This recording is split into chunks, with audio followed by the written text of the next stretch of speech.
Hello, good morning, and welcome to the morning news. My name is Na Ashokor. Let's take a look at the headlines.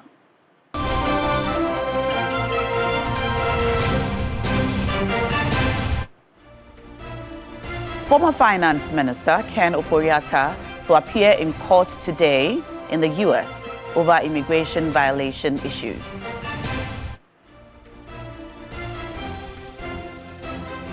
In the face of the public transport crisis, commuters call for improved rail services as an alternative to improve travel in the capital.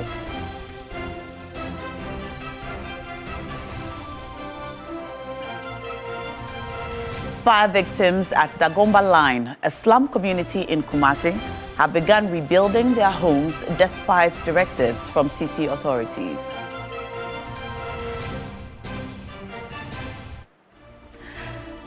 And to our first story, former Finance Minister Ken Ofori-Atta will appear before an immigration judge later today in the United States following his arrest over visa violations.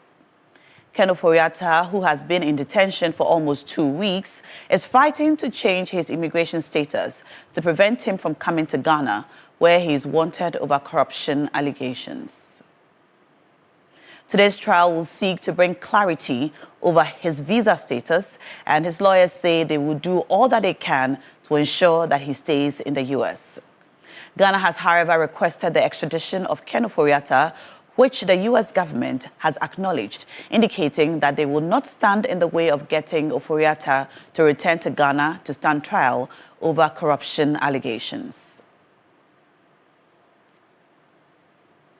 And Ghana's ambassador to the United States, Victor Emmanuel Smith, says he has been told by the former finance minister's cousin, Gabi Asare Otredako, that Ken Ofori-Atta is unwilling to return to the country to answer corruption charges against him, fearing how he may be treated. The former finance minister, Ken Ofori-Atta, who was detained in the U.S. by the United States Immigration and Customs Enforcement, ICE, is expected to appear before a judge today, Tuesday, January 20. Now let's take a listen to Ambassador Victor Smith, who spoke on key points. I had a call from Gabi Otredako. He expressed that worry. And I assured him that he will have to go through the due process. I mean, everybody goes through a due process of law. So they're not going to be like, people are not going to attack him. We don't behave like that. He and that Ken himself, by his own doings, being evasive with the OSP arrest, have created this brouhaha around his case. So that is the point. So don't let nobody get me wrong. It was not my own view. It was a view expressed by Gabi Otredako, who is a relative of his. He made a call to me, and I said, I wanted to have an opportunity to assure him that he would have to go through the due process like anybody else goes through the due process. So that anxiety, the fear and everything was expressed by Gabi. And in Kumasi, fire victims at Dagomba Line, a slum community in Kumasi, have begun rebuilding their destroyed homes despite directives from city authorities to halt all reconstruction. The affected residents say they cannot afford to wait any longer, as many of them are currently having no place to lay their heads. The Saturday evening fire swept through parts of the Dagomba Line slum, destroying several makeshift structures and leaving hundreds of residents homeless. Although no casualties were recorded, many of the affected residents have been displaced and are now seeking temporary shelter with friends and relatives. The fire is reported to have spread rapidly due to the congested nature of the settlement and the use of highly flammable materials in constructing the structures. Despite the swift response by personnel from the Ghana National Fire Service, more than 100 wooden structures were completely reduced to ashes. I couldn't pick anything. All we could hear was, "This place is burning," and I only picked my children and came out.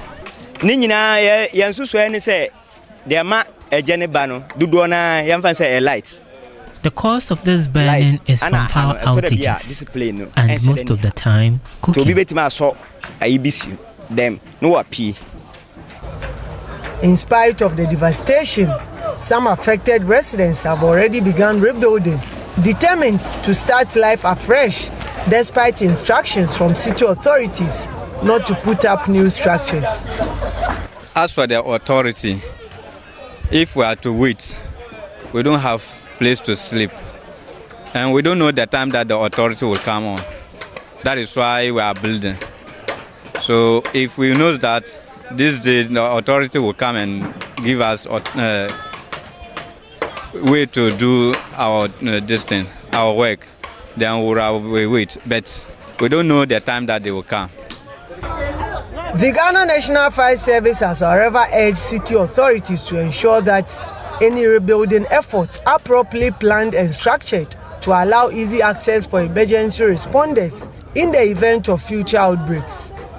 Meanwhile, the Kumasi Metropolitan Assembly has pledged to engage the affected residents and ensure that future development in the area are well planned and safer. Residents say while the fire has taken away their homes and properties, it has not broken their spirit. Ibrahim Abubakar, TV3 News, Kumasi.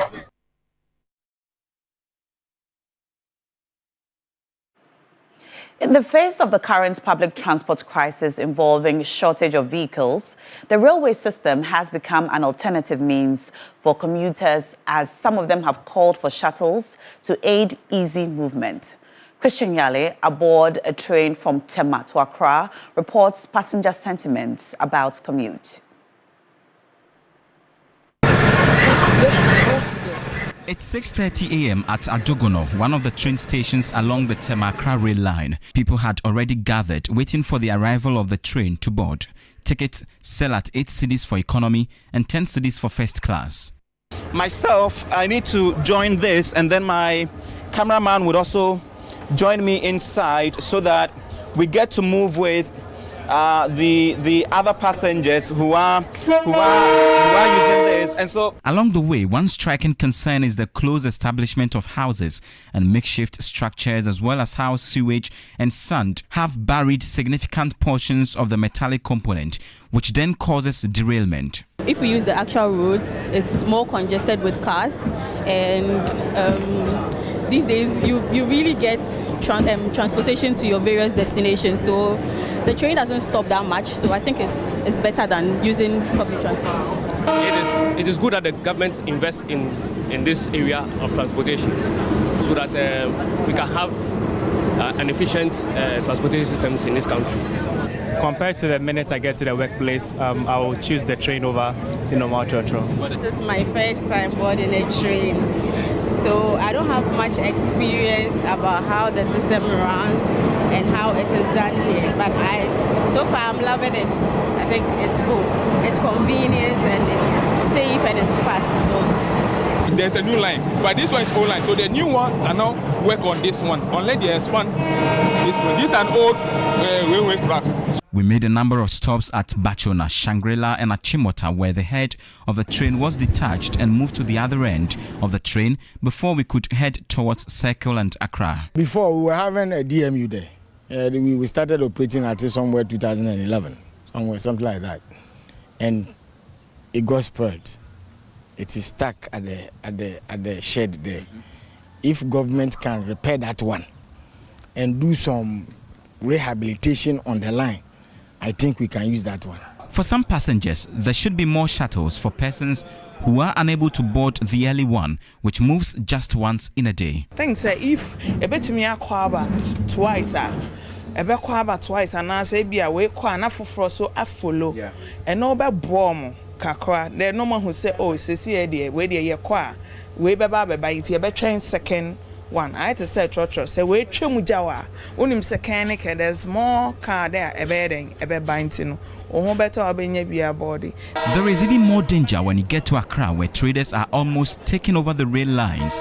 But even as the campaign goes for deliberate investment into the sector, this particular train is aged and wobbles frequently.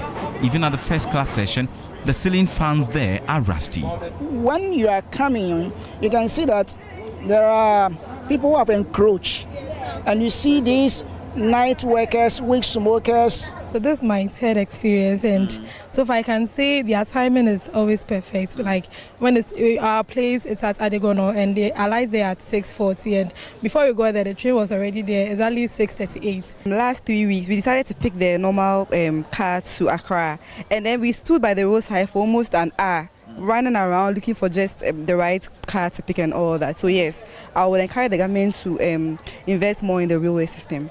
The train line here is full of waste, but much more could be done to make the sector more attractive. Christian Yale, TV3 News. And now there is some relief for residents and motorists who use the Somanyakpong Highway as rehabilitation work resumes. Road users, however, are urging authorities to expedite construction work to prevent a repeat of the prolonged delays experienced previously. Residents of this stretch protested for the rehabilitation of the Somanyakpong Road as an 11.3-kilometer stretch. This marks the second time work has commenced on the Somanyakpong Highway for rehabilitation works. Construction work delayed during last 2 years, sparking public outrage leading to protests.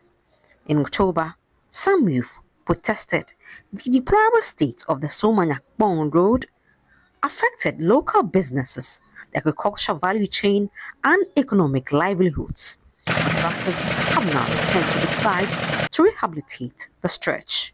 In the meantime, motorists are required to use detour routes, while other road users endure dusty conditions along portions of the road. Some shops remain closed. Road users hope the project does not suffer further delays again. Level of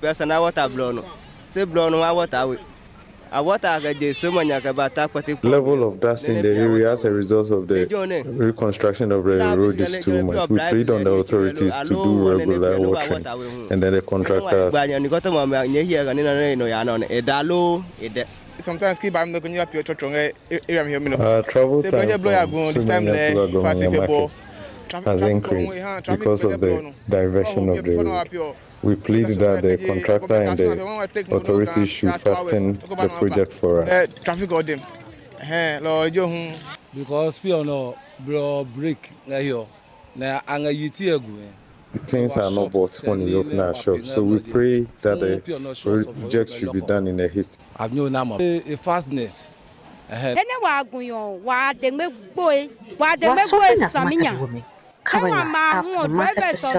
Drivers have increased their charges because they pass through the longer route to the market. It's up to get vehicles.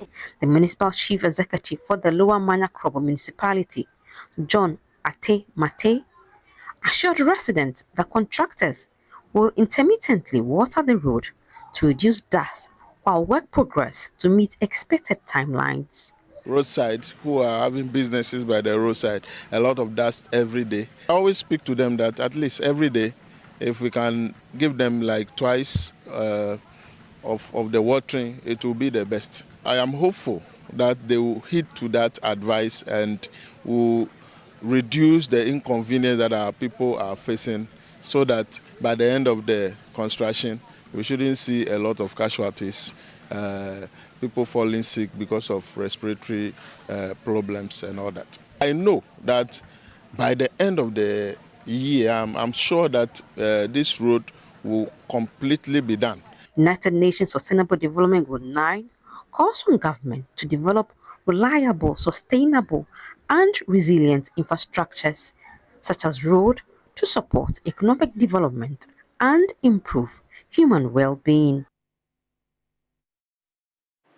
Deputy Minister for Transport, Dorcas Afotofe, has described aviation as a safe and reliable means of transport that must be taken seriously.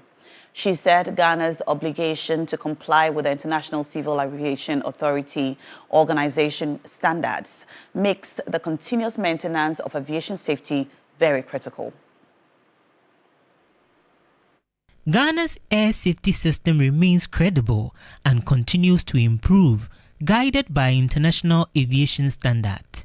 However, authorities say sustained investment in investigation capacity, transparency, and preventive safety measures is important.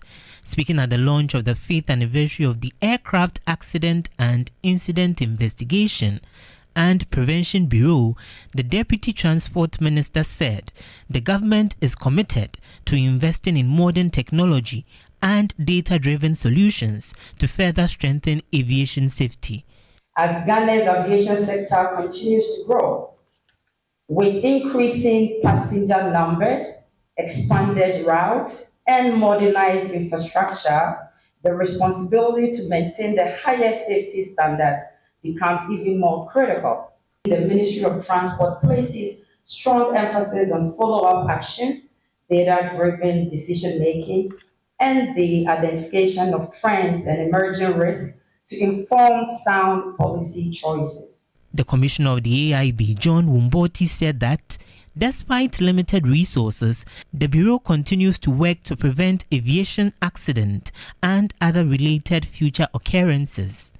Before we do investigations, we have what we call occurrences. Once they report the occurrence, we have a classification team. The team will then classify into accident, serious incident, and incident.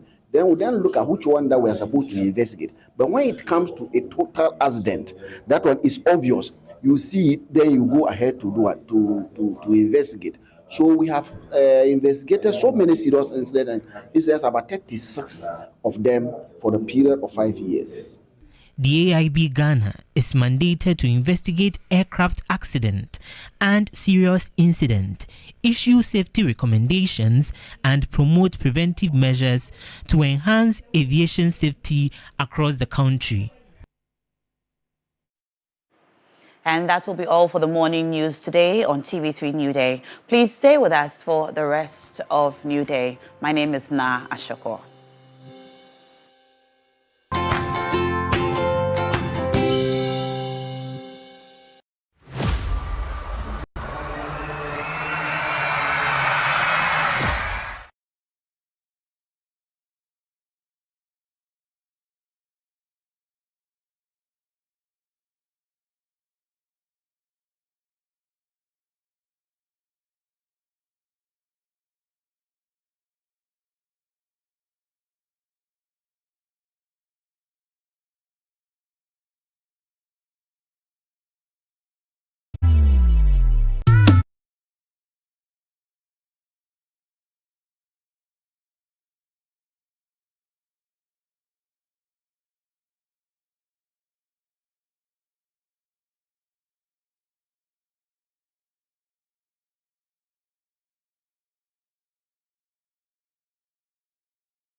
January, the day most people have been waiting for. Goodness. They wish they had tickets to travel all the way to the United States of America to be in court whilst we listen to Ken Ofori-Atta, a former finance minister. It's made a lot of waves all around the globe.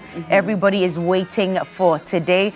And I remember that call that was placed to our High Commissioner or Ambassador to the United States, Victor Smith, in which Gabi Otredakun, was saying that Ken wants to return, but he's not sure how he would be treated when he comes. We've listened to a lot of commentaries on this very topic, and experts are telling us, including Martin Pewu, telling us that he will go through the due process.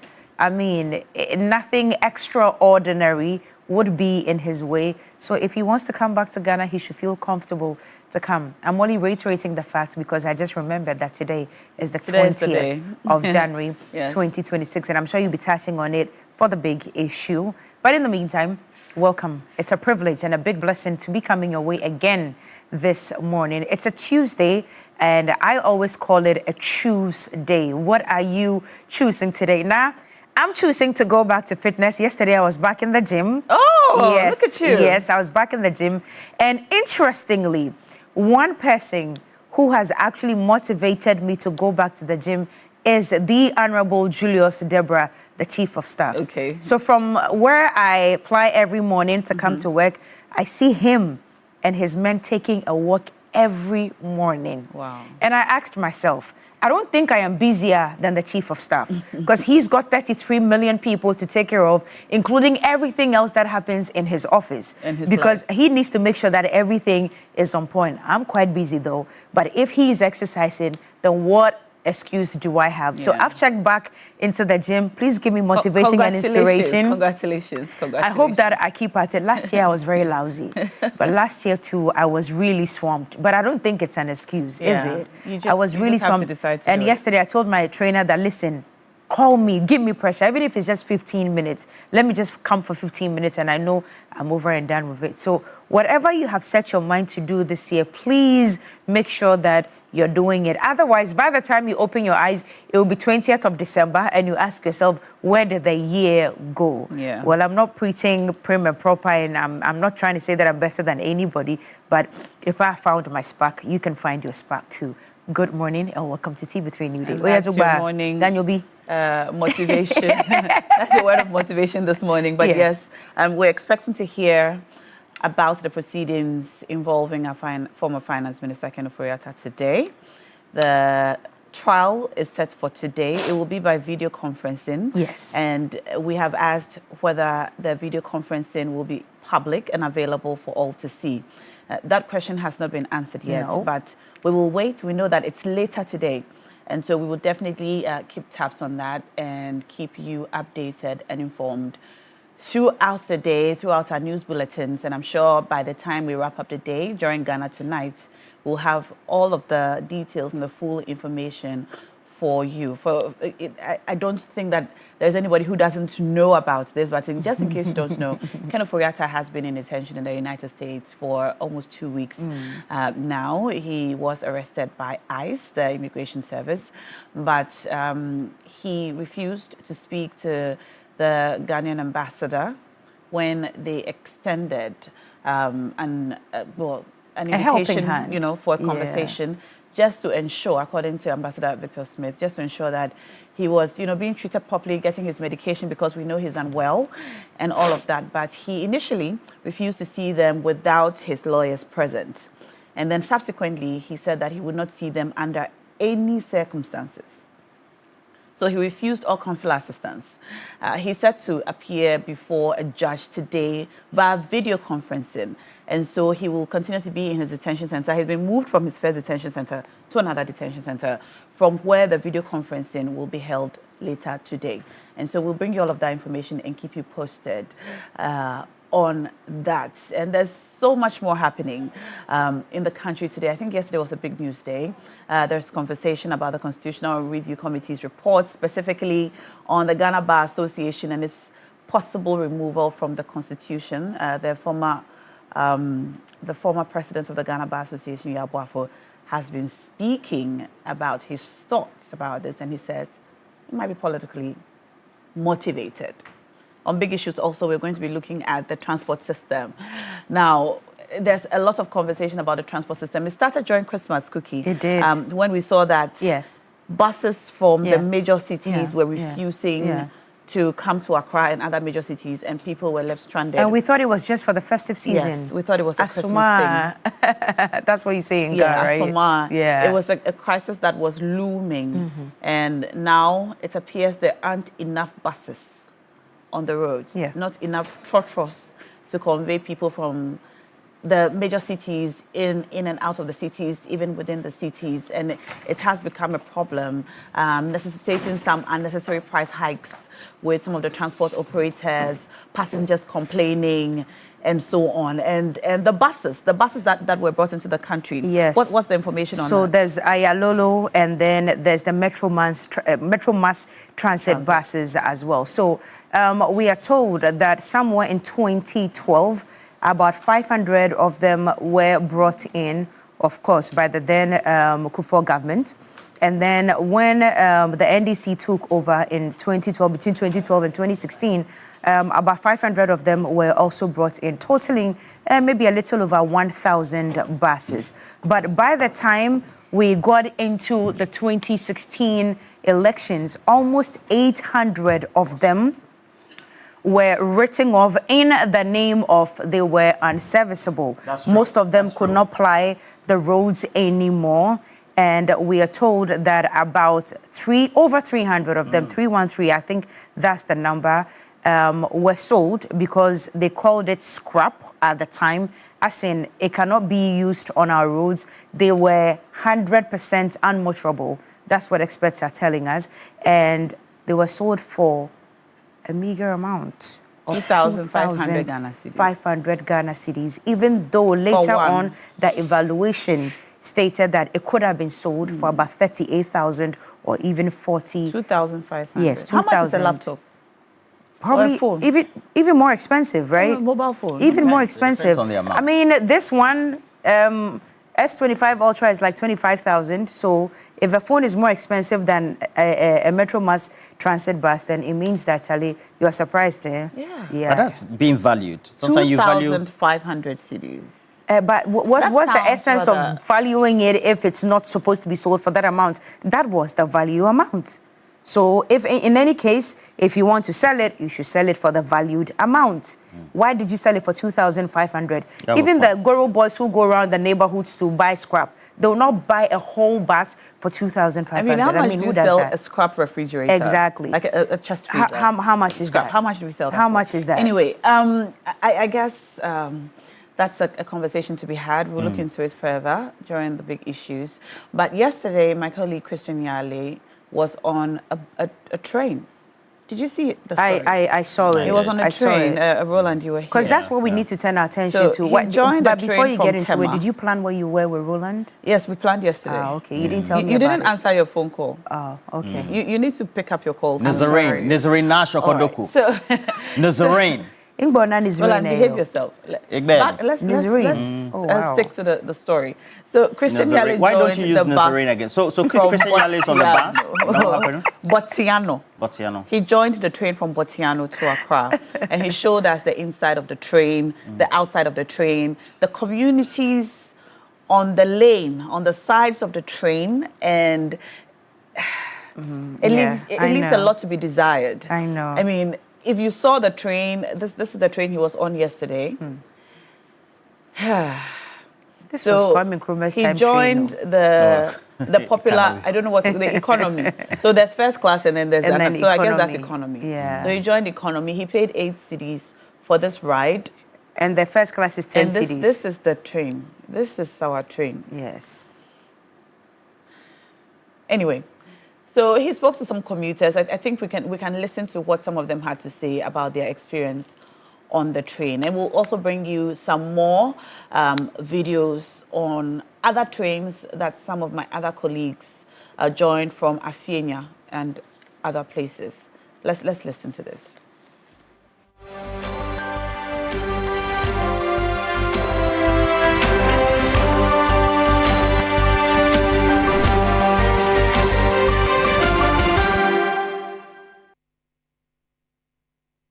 in this area of transportation so that we can have an efficient transportation systems in this country.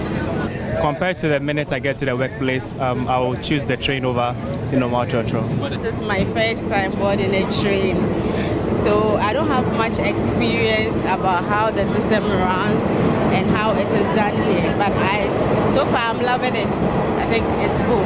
It's convenience and it's safe and it's fast. So there's a new line, but this one is old line. So the new one can now work on this one. Unless they expand this one. This is an old railway track. We made a number of stops at Bachona, Shangri-La and Achimota, where the head of the train was detached and moved to the other end of the train before we could head towards Circle and Accra. Before, we were having a DMU there. We started operating at it somewhere 2011, something like that. And it got spoiled. It is stuck at the shed there. If government can repair that one and do some rehabilitation on the line, I think we can use that one. For some passengers, there should be more shuttles for persons who are unable to board the early one, which moves just once in a day. Thanks, if a bit to me twice, and I say be away quana for so I follow, and no bad bomb, kakra. There no one who say, oh, see, where they are qua, way by it, a train second. One, I had to say, Trotro, say, wait, Chimujawa, unim secanic, there's more car there, a bedding, a bed binding, or better, I'll be near body. There is even. All right, so Christian Yale got on this train from Adegono. Now, let's take a listen to another story that was done by our colleague, Gold Alogbe, Armstrong Gold Alogbe. He got on the train from Afienya. Let's take a look.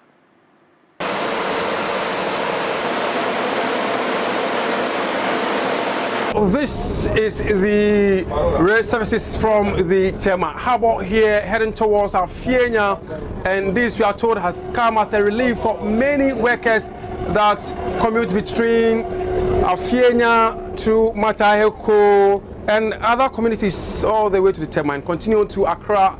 Sometimes we are told this indeed has helped many. If not, many of them would have gotten home at least after 8 p.m. due to the traffic on the road. But with this, in the next 30 minutes or so, many of these passengers you see here will be at their destination. Let me talk to a few of the people here and see how the services has been like so far. Tell me your experience. Oh, it's very nice, very good experience. So everything is cool. We are cool now. Before the coming of this train, tell me how you move from your house, how you get to work and how you get home. The number of hours you've saved for yourself. Sometimes 4 o'clock. You mean 4 a.m.? Yeah, a.m. Maybe by 6 or 7 o'clock before I reach my website, Tema. So compared to this?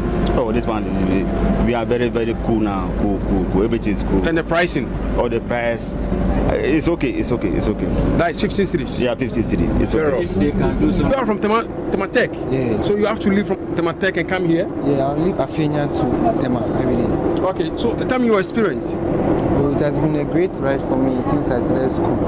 I always use it and it's very comfortable and reliable too. We always come and take it and the cost is so good for us. I'm standing all the time. You have to stand. So they have to add more coaches and they bring the price down. That helps. Yeah, to help a lot. Any other concern? Oh, it's reliable and the time too is okay. The timing is okay. Yeah. They should add more coaches. Yeah. Then the services too, they have to increase it to like 3, 4, 5 times. And the price to have to come down. The price to have to come down. At least 10 cities is okay. Because now fuel is down, so they have to do something about it. Well, many people are asking for the pricing to be re-looked at least. If they will agree to take 10 cities, that will be of great help to many of the people here. So tell me about how this train has brought you some relief.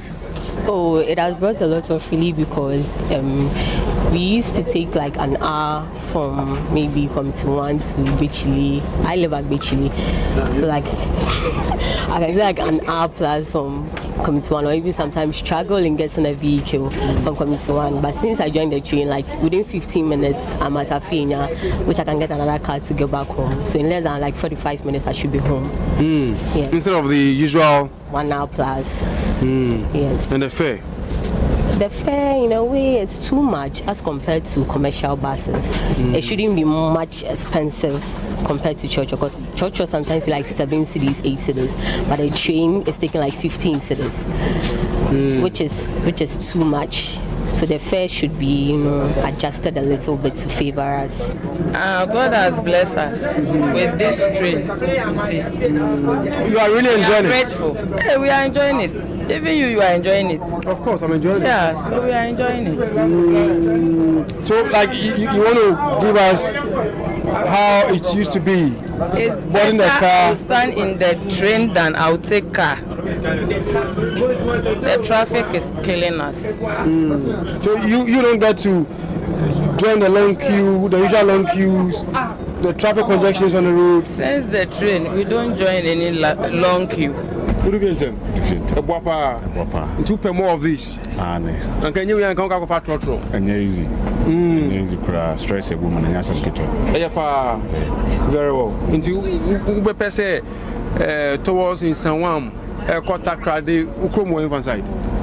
Easton. In Tankamunya, we back on the Eastern Quanos and Kawani Bajipa.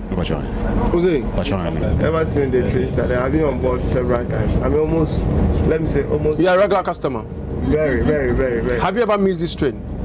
Not really, maybe, unless I'm not coming. So Monday to Friday? Every day on board. So tell me the story. Before the coming of this train, how was your life like? What time do you get to leave home and what time do you get to return home? It was a bit terrible, you know that our stretch is full of traffic, and maximum, let's say 2 hours, it will take you from Afenya to get to Tema just because of the traffic. But with the train, I think it's so easy now.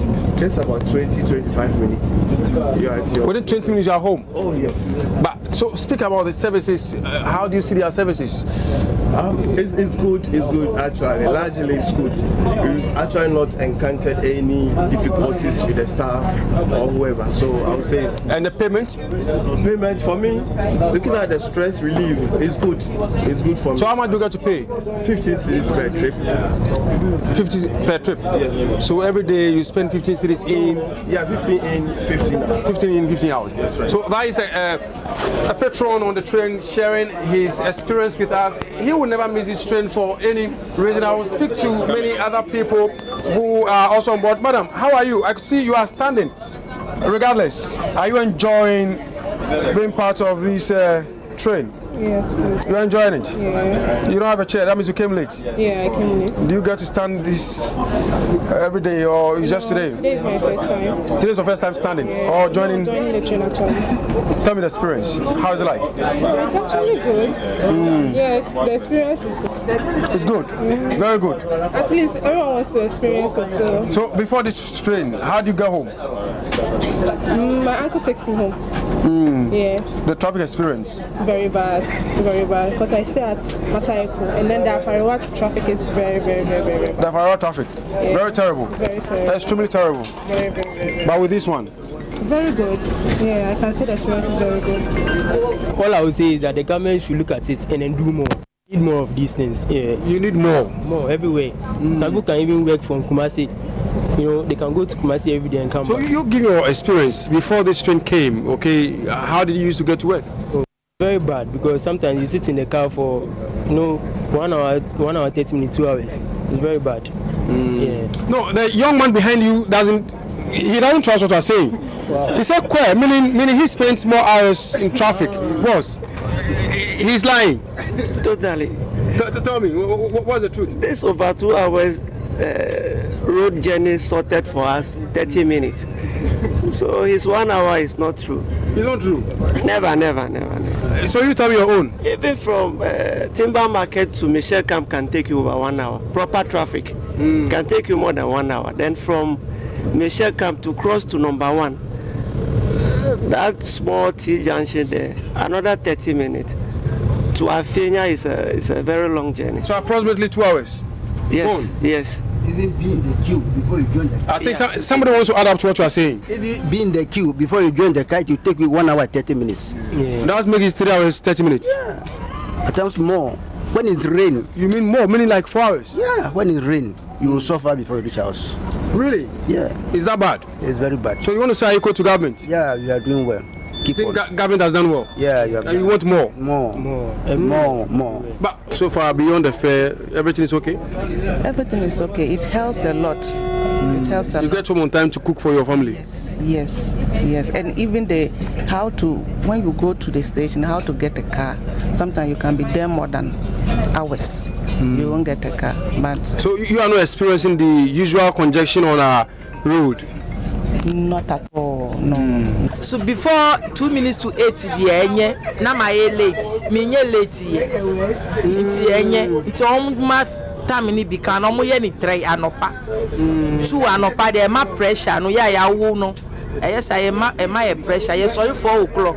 Ma be do hon na tray akoja me de na ha me pa. The train to down where then? Oh, na ha me pa na me ba ni footro ni nyina e ko ni win. Where then? Kwan so me sun kakra ansa na me ko ye. Who calling for? Who here now? Ko faka. Who go faka? Then who do how many hours? Oh, almost 1 hour. The traffic. The traffic. Yeah. Most of us are very happy because some of us can't endure the traffic that we use from Afienya to Tema. Sometimes it's very difficult. You have to sit for almost an hour or 2 before you get to Tema. But with the train too, I can suggest that if they can add more or extend the departure or the time, because from 8 o'clock, after 8 o'clock, others also leaves around after 8. Let's say from 6 to 10 o'clock would be fair enough for us.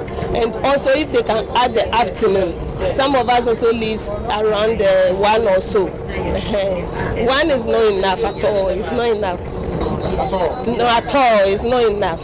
What's your name? My name is Grace Botti. Are you willing to pay more for? You think even this one is too expensive? If you give a good services, we will definitely pay more. You don't mind paying more? We don't mind because if you take boats from Afienya to Tema, it's more than 15 cities. Yeah. To me, but I don't know if others might like to even pay more. But to me, if you pay more, you get to Tema as early as you want. I don't think it's a problem. You have a problem in it. To say Let's say Afienya. Station time. But now it be 5:35. Na me wo ho. And see no da bia minya at the buy bounce so minya de ba. Because traffic na no odin. Nti modum ye yetimu a ye ho to ye. Hey, esi wo na wo sese. Ye papa. Ntu 20 million order. Debi. Acha bia my do say me koya de wo kwan so na mafoka. Ba se mefo de ntunya. Meba. Me nyo ba tan ti mun kan to ba tan so sorry ntem. No so mefo. Ye ntimi ntwan no. Ye kwadwuma. Ye ntwan ne sai. Ye kwadwuma. Oni po ba onyina wo ba ya ne de develop. It's so easy. That's all what I have to say. So where do you stay? Where are you coming from? I'm staying at Bechile. Bechile? Yeah. So if not for this train, you would have joined a car? Yeah. In the traffic too. Sometimes you can be in the traffic for 3 hours. So this one is good. Meaning the fare is also good for you, the 15 cities is okay? Yeah, it's okay. Very okay? Yes. They should add more coaches to it. Pardon? They should add more coaches. They should add more? Yeah, because a lot of people are standing in it. So when they add more coaches to it, people will get seats. And also, I'll want the organization or whoever is in charge to make sure to plan for Accra, because there are a lot of people going to Accra which they will want to join the train. So you also continue to Accra? No, but I know people who would love to join it to Accra. So if they can make any train available for those here to also go to Accra, because the traffic on our way is hectic. Where are you coming from? Ashaman. Yes. So if this train wasn't here and you had to board a vehicle, how much would you have paid? Yeah, so because you would stand there, you wouldn't get card, they'll take 10 cedis, more than the fare they used to take 10 cedis. So you have to struggle your way out 10 cedis. If you don't have that 10 cedis, it means you can't pick the car. That's the throttle. Yes, that's the throttle. And then you spend so much hours in traffic. Yes. So you have to be waiting. So I think the train is more better than that, and they should just reduce the price for us. So where are we now? This Mafienya. So this is a last stop? Yes, and they should add more. The vantage points too should also be more, because if it's not Mafienya, then a shaman. If it's not a shaman, then it's Tema. So the call is the same. They are asking for the train service to be extended to Accra, and they also want it many more times, and not just the few ones that we are currently experiencing. So you see right behind me, the whole place is choked.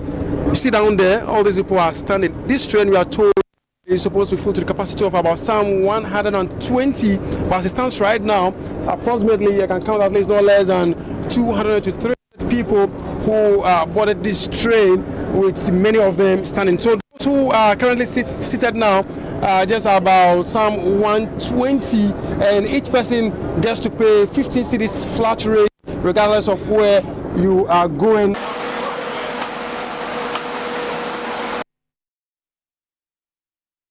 And that's a story by Armstrong Gold Alogbe. And that train is from Afienya. All right, and it's a better one looking of the one, nice isn't ones. it? Even the picture looks so exactly. good. It's one of the nice ones. Is it the latest that was bought by the Kufado? I'm sure. I'm sure. But what happened to the one that was brought in and had an accident? I think it's been repaired. Are you sure about that? And I'm which not route, sure. I think. Which route does it ply? We are not sure. It's the same route. Yeah. It was used for test run. So yes, and somebody parked their motorcycle or something in the middle. You had an information. You said we've got how many trucks? Well, if you go to the Ghana Railway Development, the Ghana Railway Authority's site, you'll find that they say we have a network, a real network of 1,300 kilometers. Right. But the question is, do we have all of them in working condition? No. And you compare us to other countries like Kenya, for example, who have introduced some of the most modern of trains when it comes to the type of network that they have. It also means that we have a lot of catch up on. But I think critically also, the lessons from this, as short as it may be, as short as the lines also may be in terms of the distance, is that people find rail networks or rail or trains as complementary to the regular transportation we have on the road. And it also means that people find it more comfortable. What it also means is once it's available, it becomes one of the substituted options for people to make that decision in the morning or during rush hours that I want to take a train or I want to go by road. And currently we have a mass number of construction activities all scattered across the country. And so if you're making inroads into the city, that's Accra, you're going to face it. If you're making inroads into Kumasi, you're going to face massive construction. And of course, Kwame Gavin-Sagboja is a roads minister, so monitoring all of that. It also means that people need to be given alternatives. And we have to undertake due consideration whether that is affecting productivity or not. And certainly it has to affect productivity. Anyway, maybe that's the direction that we should start looking at as a country. We see the convenience. Nobody's sitting in the trains are complaining that it doesn't move on time and it's not fast and all of that. But I think that we are ready to speak to Joseph Armstrong now. Okay. All right. So we're trying to connect with Joseph Armstrong to have a conversation with him on the train transportation and the reports that he brought us yesterday and this morning. But if you ask me, I think this is the direction that we need to start looking at as a country. If the buses are failing us, if they cannot account for it, if so many of them have been said to be unserviceable, they're selling them for 2,500 and all of that, then maybe this is the way of transportation that we must. And my friend Paddy was just drawing my attention that you know the existing or the old tracks will have to be reconstructed to conform with the new ones. That, because the coaches, the new trains are different. Coaches, the speed trains, etc. They are different. And the semi ones are different. So and it would thank have you, to be reconstructed. Thank you, Paddy, for the train tracks and the rail. The rail tracks on the trains. For the new ones are not matching, so they would have to be reconstructed. They must conform. I see.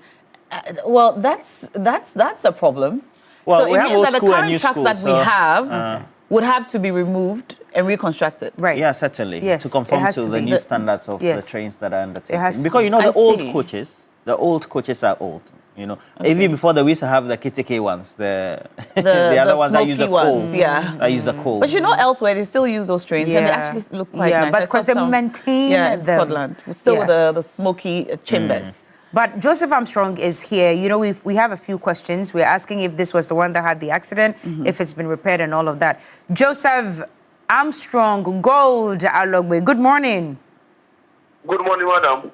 How are you doing? I'm well, Cookie. Congratulations. You've been doing a lot of work on our train transportation system, and we commend you for all your efforts this morning. Good job done. Good job done. But which train is this one, Joseph? So this is what we call the DMU, the one that had the accident when they brought in some few weeks ago and on a test run. Okay. And what's the capacity? So the capacity is supposed to be 120. 120? 120 passengers. And does it also have the two chambers, the first class and the economy? Yes, they have that part as well. Then when you get to people, but currently they are doing a flat rate for all passengers. So going forward, they are going to now market the seating arrangement that we'll call the first class, the VVIP and the like. Okay. And what particular route is this one? Sorry? What route is this one? Where does it commute from and to?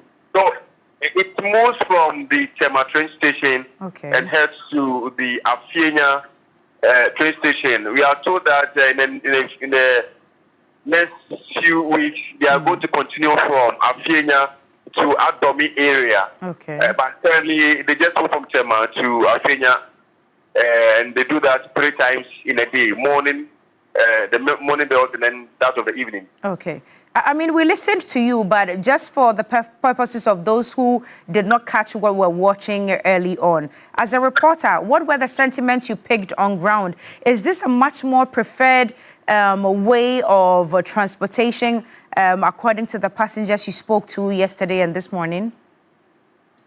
Okay, normally when such things happen, you see people either speaking against it or otherwise, but this particular services being run by the rail services is something that has been commended by many. In fact, all the passengers that I spoke to yesterday, you don't even get a single one of them speaking against whatever service that is being run for them. I'm told some people leave home as early as 4 a.m. just to come in queue at the train station because they don't want to miss the train.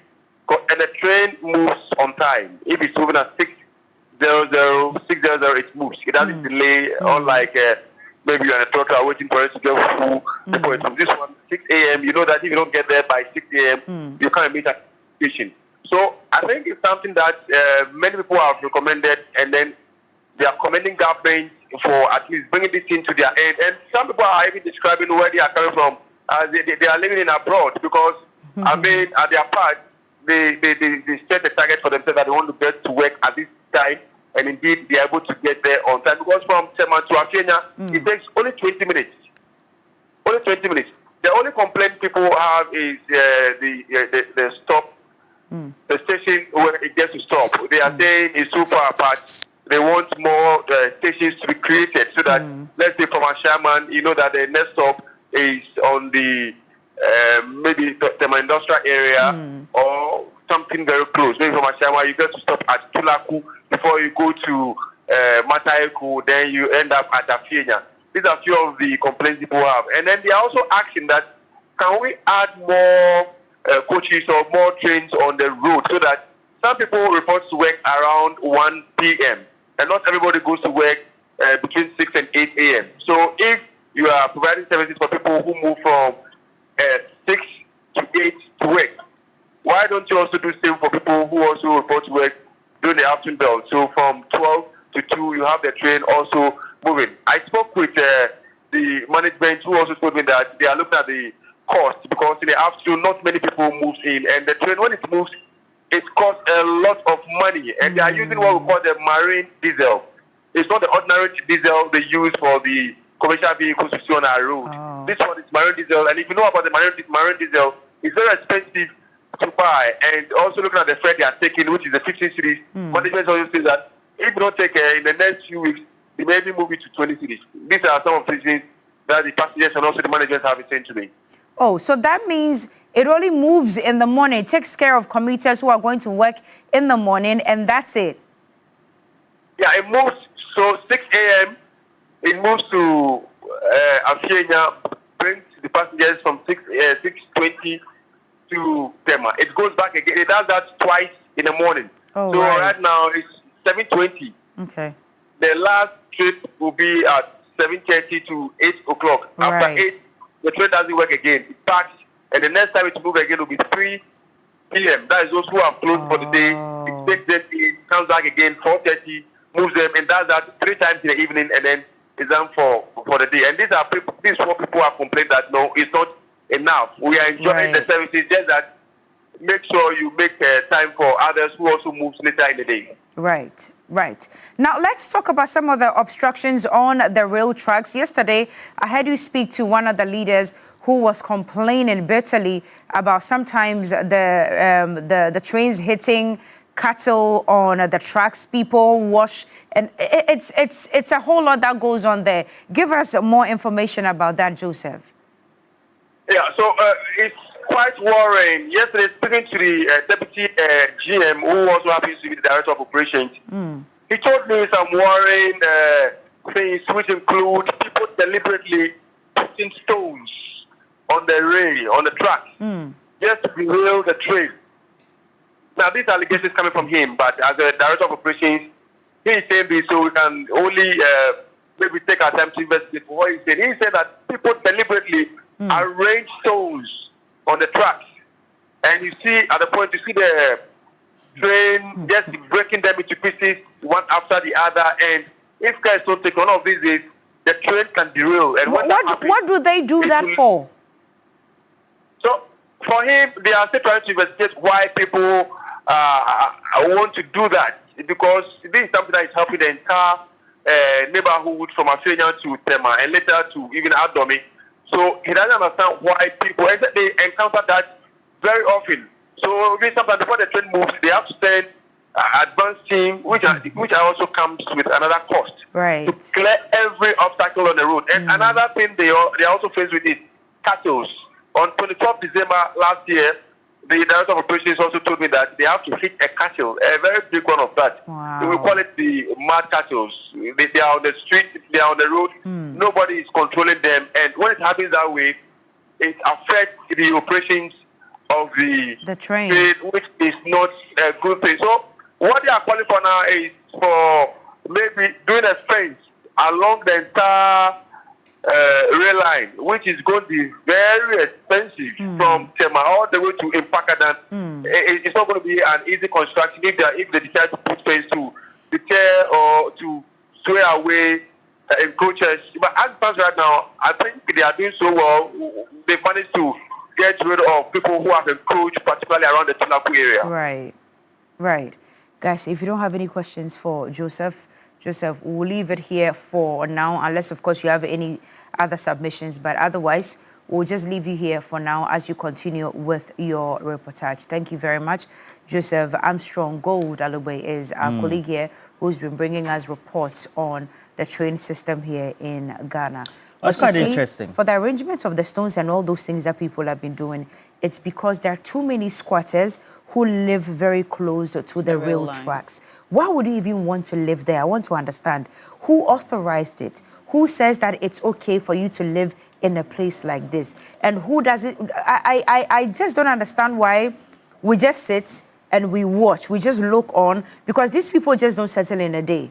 It takes time for them to do all these things and for them to settle in these places. Why do we sit for so long? And it's a whole blown community on its own, and now we want to clamp down on people living around that side. I don't get it. That's how many slums develop. It starts with one settler, and and then before you know it, there are more than we can handle. And even though it doesn't happen at once, sometimes it looks like just one person at a time, and it's easy to miss it before it blows up into a full community. And yesterday when we were watching the video that Christian also submitted, is the same, one of the same problems that he complained about, and we also saw in the visuals. Yeah, we saw it. A lot of slums, and communities, fully blown communities with shops and schools and, you know, bidira, markets and mechanic shops and so on the sides of the rail. A whole mechanic shop. But you know, the problem is how they use the trucks. There have been reports of stones and rocks, actually, rocks in the middle of the tracks, probably put there by children who were playing or by whoever. But like you said, it's because they are so close, and that's why these things would happen. Let's go to Takoradi, 2nd D, and look at the situation there with the rail lines.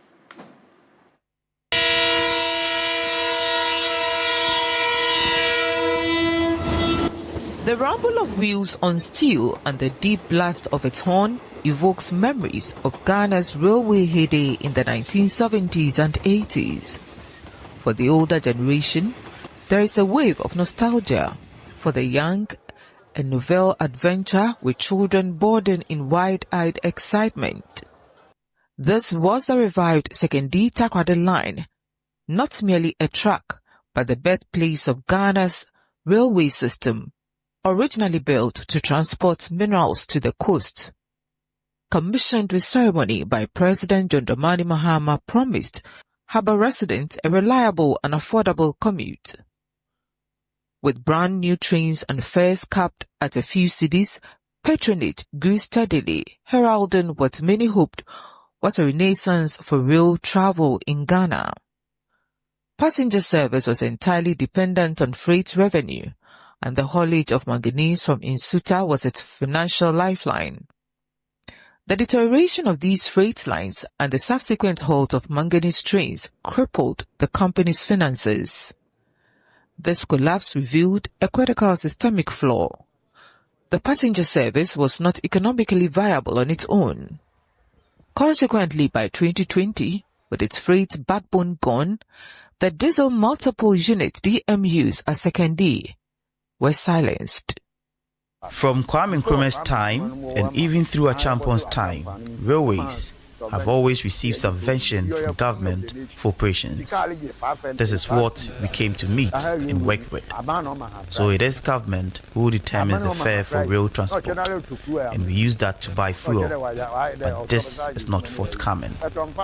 Before the elections in 2016, we were working, but this came to a halt in 2016 because the government said it would not pay any subvention. Today, the two terminals stand as pale shadows of their former selves. In 2nd D, the diesel multiple unit DMUs sit idle and scavenged, their copper pipes and air conditioning units stripped away. Passenger bays lie open to the elements, their roofs torn apart, while weeds and rust claim the tracks. The scene at Kojokrom is equally desolate. A terminal built for the hassle of commuters now stands frozen in time, a stark monument to neglect. Together, these sites paint a poignant picture of decline, symbolizing a cycle that has plagued Ghana's railways, ambitious launches that inevitably fade into abandonment.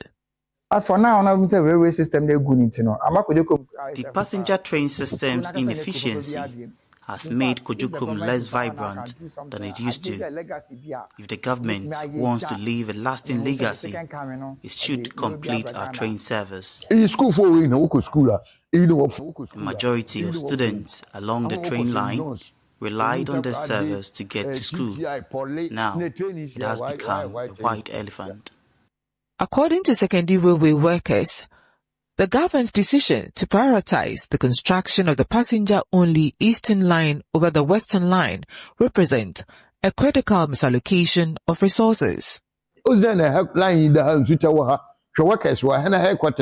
cannot understand why the rail line to Nsuta has been abandoned. 2nd D is the headquarters of the railways, so we have the workforce. If the government focused its attention on reviving this line to haul manganese from Nsuta, we could even expand the service and employ more people.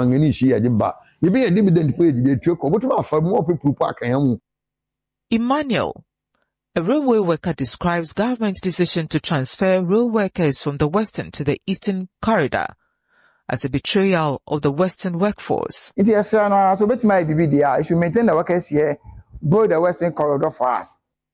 Notwithstanding these challenges, information gathered by TV3 News confirms that government has approved the dismantling of the historic narrow gauge line between Takra Depot and Takwa.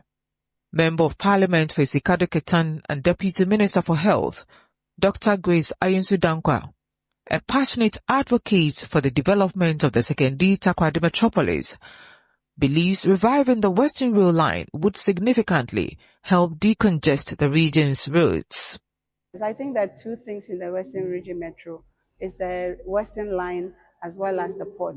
If we have a port and you have a railway line that is bringing all your goods and services in and out of the port, I think it will be very helpful, and also decongest our roads and let our roads last longer, decongest traffic, let movement flow, and then our goods and services can move by the rail and the port.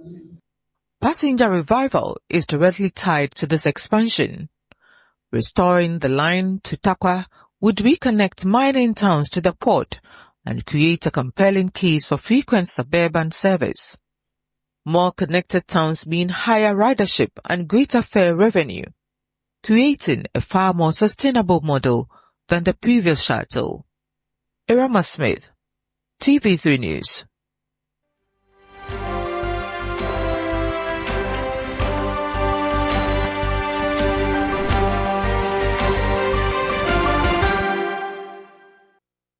Right, at this point, we'll just activate the phone lines briefly. Not many of you can call in, seeing as it's already 7:19, 7:20 a.m. We don't have time, right? Unfortunately, we cannot even activate the phone lines this morning. But, Rolly, do you have messages? I think I was seeing a few messages on our Facebook feed. Kwamina Acidity says, the current NDC government must focus on railway transport. Railway is the most or other most important mode of transport in the developed countries. It's safe, reliable, and very fast. Special greetings to Adam Segbefia, incoming NDC National Vice Chairman Hopeful. Okay. More messages this morning. Asokori Joseph Anusi says the MPP government actually raped Ghana and they still have the mind to campaign. Okay. Everyday politics. Send in your messages. We'll try and read them. Okay. Ebo Samoni, good morning to you. He's asking what Ken Oforiatta is afraid of and that he should come to Ghana. Akunta Mining's CEO, Chairman Wontumi, is still walking around. Okay. You've got messages, Rolly? Yeah, so I have a couple of messages. I'll quickly just go through. Carl Domino, wishing you all the best for the day. Dr. Carl Domino, great guy. And this one is coming from Sherry Giovanni. Yesterday, after watching the railway story on News 360 and later watching it again on international news on another channel where two trains collided in Spain, I went for Ghana. This is because I realized that rail tracks in Spain were well kept, but ours were dirty, bushy, and rusty. The government must sanction seriously all those who build around the railways, encroach on the tracks, and make the tracks dirty as well. These shouldn't be tolerated anymore. Good morning to Miss Mariam Oga of the University of Education, Winneba. Okay. And Justice, I would say my condolences to you and the family as well. Thank you for always watching us. But more importantly, this one is coming from Ajay Boateng, who says that you can find that people are very comfortable with the usage of train. When the conversations began, and then we had trains being introduced, we had a conversation about whether we should expand the network. Let me just give you a gist. It takes about 47 minutes to travel 1,200 kilometers by speed train in China. Just 647 kilometers to Tamale from Accra by road. It takes us over 10 hours on paper. In reality, it will take you over 12 hours, 13 hours, sometimes 14 hours, depending on how you are able to navigate the traffic from Accra to Insawam and subsequently to Kumasi. This is where we are as a country. We need to make a decision. Do we expand transportation multimodally, using train on one hand, the road on the other, as well as sea, as well as water transport on the other hand. I don't see why we can't have sea as well as water travel from Aflao to you say Accra, and then when you get to the Adan estuary, you can take it even along the Volta to Akosombo and many areas. You go to cities like Cairo, they use water transport to improve tourism and enhance their economy. And here we are, the black man, always thinking black like his skin. Oh, your boy, your boy Benjamin says, kindly use your part the most terrible in Ghana. Okay. Oben Ponkaba has a question, says, are you going to show Ken Oforiatta's hearing live? Why not? If we do have it, and if we do have approval to show it, of course, we will do it for you. Just be tuned to TV3.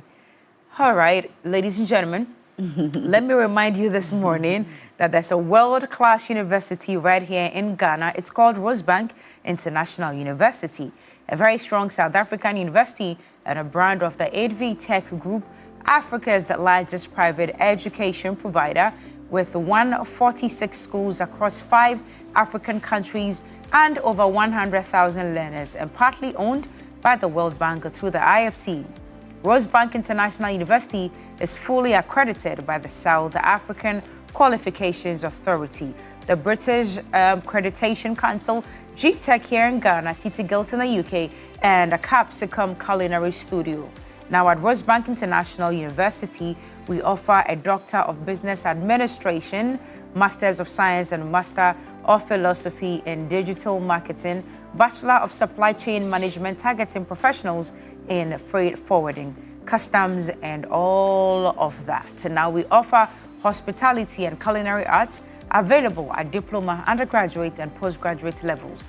Our ICT has BSc Information Technology in Business Systems and IT Computer Applications Development, all carefully designed to equip you with the skills and qualifications needed for a very successful global career. Our mission is simple: inspiring excellence. Admissions are now open for January 2026. Visit our modern campus at Airport Commercial or Perbia House here in Accra, or you can also apply online, www.riuc.edu.gh. Rosebank International University, building global citizens.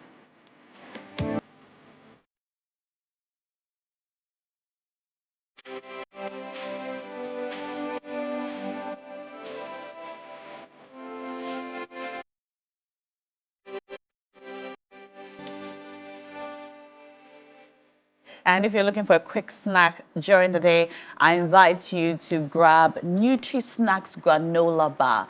Nutri-Snacks Granola Bar is enriched with vitamins and minerals that you need for your body. It's a very crunchy snack that goes well with cold drinks as well as your warm beverages like your tea or your cocoa beverage. You can have it at any time of the day, and it's available in all shops nationwide, your corner stores, your superstores, and even in traffic in Accra. So grab Nutri-Snacks Granola Bar today. It's low in sugar, it's absolutely healthy, and it's made with honey and oats. Grab one and enjoy.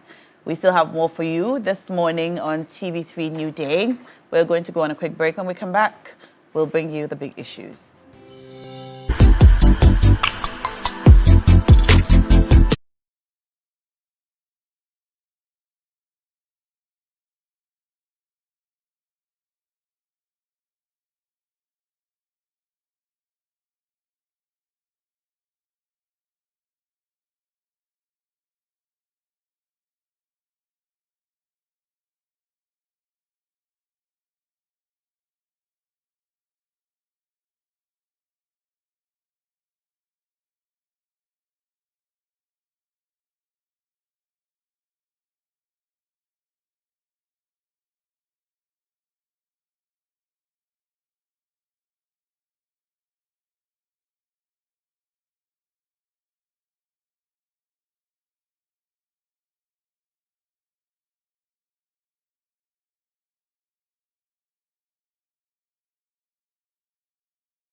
invite you to do so now.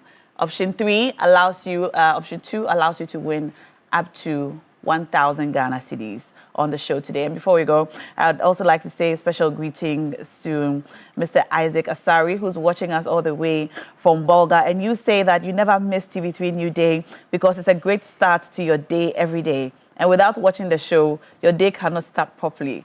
And special greetings also going out to Roland Walker and Cookie T, as well as Richie Sedu. Good morning, sir. It's great to have you. And it's good to know that you're listening to us today. All right. Now, this morning, we're going to be speaking about 2 big issues. And these are issues that you have messaged us about throughout the day yesterday. We know that today is the day that former finance minister goes before the courts in the United States, and this is something that we have been waiting for. He is going to appear before a judge via teleconferencing, by video conferencing, and so he's not going to physically go to the courts. And we promise to bring you that footage if we have access to it. We don't know if it will be public yet, but by the time the day ends, by Ghana Tonight, we will know. And so we are not going to be discussing that on the big issues this morning. We might just allow you to have a bite, so you can send your messages, if any, and our panelists will also just take a bite on that matter. But our substantive issues for discussing our morning discussion today would be on one of the recommendations by the Constitutional Review Committee, which presented its report last year to His Excellency, the President John Dramani Mahama on the 22nd of December. One of the recommendations is about the removal of, or the direct mention of, private associations in the Constitution. Specifically, some of these associations would include the Ghana Bar Association, the GJA, among others. Now, what exactly does it mean, and how does it affect the participation of these professional private organizations and on various boards in the country? Now, we have heard a lot of commentary about this recommendation. Among the people who have spoken is the ex-president of the Ghana Bar Association, Mr. Yao Boafo, who had some very strong views to express on the matter. We'll get into it. We'll also talk about our urban transportation system. Now, since Christmas, a lot of commuters were plagued with the real struggle of getting a bus from the major cities to other major cities, to villages, towns, and so on. Some people were stranded. They had to stay at the bus stations and terminals overnight. And we thought it was a problem of the festive season because of the high numbers of travelers. But the season has ended. And a lot of commuters, road users, travelers are still complaining because of the unavailability of buses on the road. The trotros are overwhelmed. Of course, the online transport system can be very expensive for people who cannot afford it. And the question is it a good time for us to reconsider our rail system and bringing in more trains to help us alleviate the problem on our roads? This is something that we would like to look at in detail. Of course, we brought you some footage from the train plying from Afienya to Accra, from the one from Tema to Accra. Christian Yale and Joseph Armstrong Alogbe brought us some stories from there. We've seen the state of the tracks, we've seen the state of the trains, and we'd like to invite a conversation on that. So you're invited to join in the conversation with the hashtag TV3 Newday online, on X, on Facebook.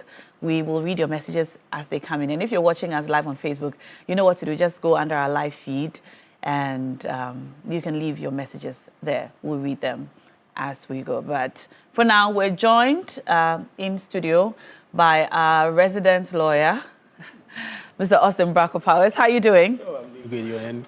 How are fantastic. You? I'm great. It's great to have you. I can't wait to have you join the bar. Oh, is that so? Yeah. Okay. I think Ghanaians are even looking forward to this moment. Is that so? It will be a thrilling moment. I see. Well, that will be fantastic. And it's great to have you in studio. Yeah, Thank you for joining us always. And we are also going to be joined by our other resident lawyer who is very often present on Ghana Tonight via Zoom. We're going to be joined, but actually joined now by lawyer Martin Pebu. Good morning, lawyer Martin Pebu. Yeah, morning, Beatrice. Good. It's Nashoko. Oh, okay, Nashoko. Oh, yes. Forgive me. Yeah, okay, it's great to have you. Okay, great. Happy New Year. I think this is the first time we're talking this year, yes. So a very happy New Year to you, and welcome to the show. Happy New Year. Happy New Year. May this year bring us all that we desire for ourselves. Amen. Amen. Amen for you and for us all. And when we begin our discussion proper, we will see lawyer Martin Pebu as he's joining us by video. We are unable to bring you the video now, but he will join us by video and we'll see him live. We're also joined by Dr. Sami Aye, presidential aide.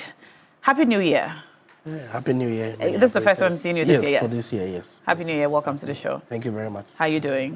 We are managing. We are good.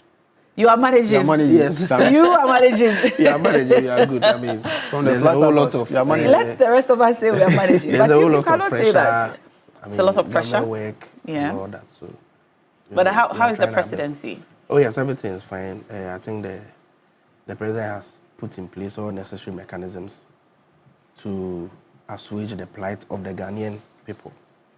The very basic things that, complicate their quality of life. I believe that you and I will come to the conclusion that as we speak, things are generally... Things are getting better. The people of Ghana are reaping benefits, little benefits from the decision they made on December 7, 2024. I think that it appears that the general position of the general perception of Ghanaians at this time is that things are getting better. Well. But how are things on your side? I mean, while Ghanaians reap the benefits and enjoy, I can imagine the pressure and the hard work that is going into all of this on the side of government. Yes. How are you doing? I'm doing well. Are you getting any sleep?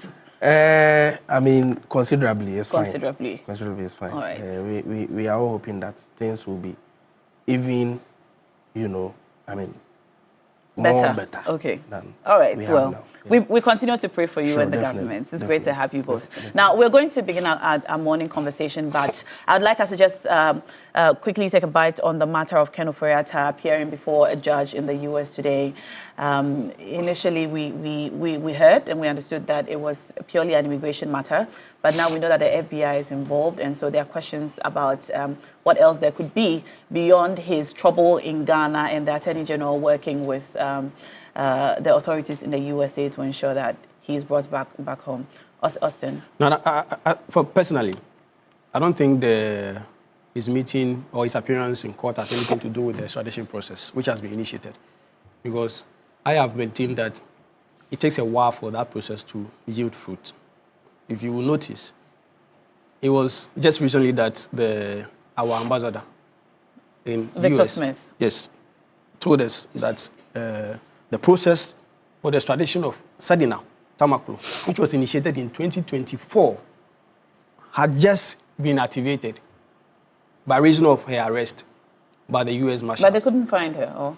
No, I think, I'm told she was arrested by the U.S. Marshal. She has now been arrested. She is, with the U.S. Marshal. No, she's been there all this while, but the process takes a while. The process takes a while. And I've said that the extradition process in the U.S., the regime over there, is not as simplistic as we have it here. Ours is not that thorough. The moment you are dragged before the courts, it has to take a good lawyer to defend you. Otherwise, you just within a split second be whisked away. Okay. So I maintain that it has nothing to do with the extradition process, and government communicators must be careful, because I've heard many people say that this has something to do with, particularly even the revocation of his visa has something to do with the extradition process. And I maintain, if you notice, if you have read the U.S. report from their Department of State, you will notice that as of December 31st, 2025, they revoked almost close to over 100,000 visas of immigrants. Okay. And Ken happens to be, he happened to be one of them. Okay. So it will be tantamount to trying to or attempting to score a cheap political goal if you say that the extradition process, which we initiated, is the reason he's had before something to the do judge. with exactly. Okay. In fact, the Attorney General created the semblance of, or created the impression of something like that, and I feel it's not good for public communication transparency. What do you think it is?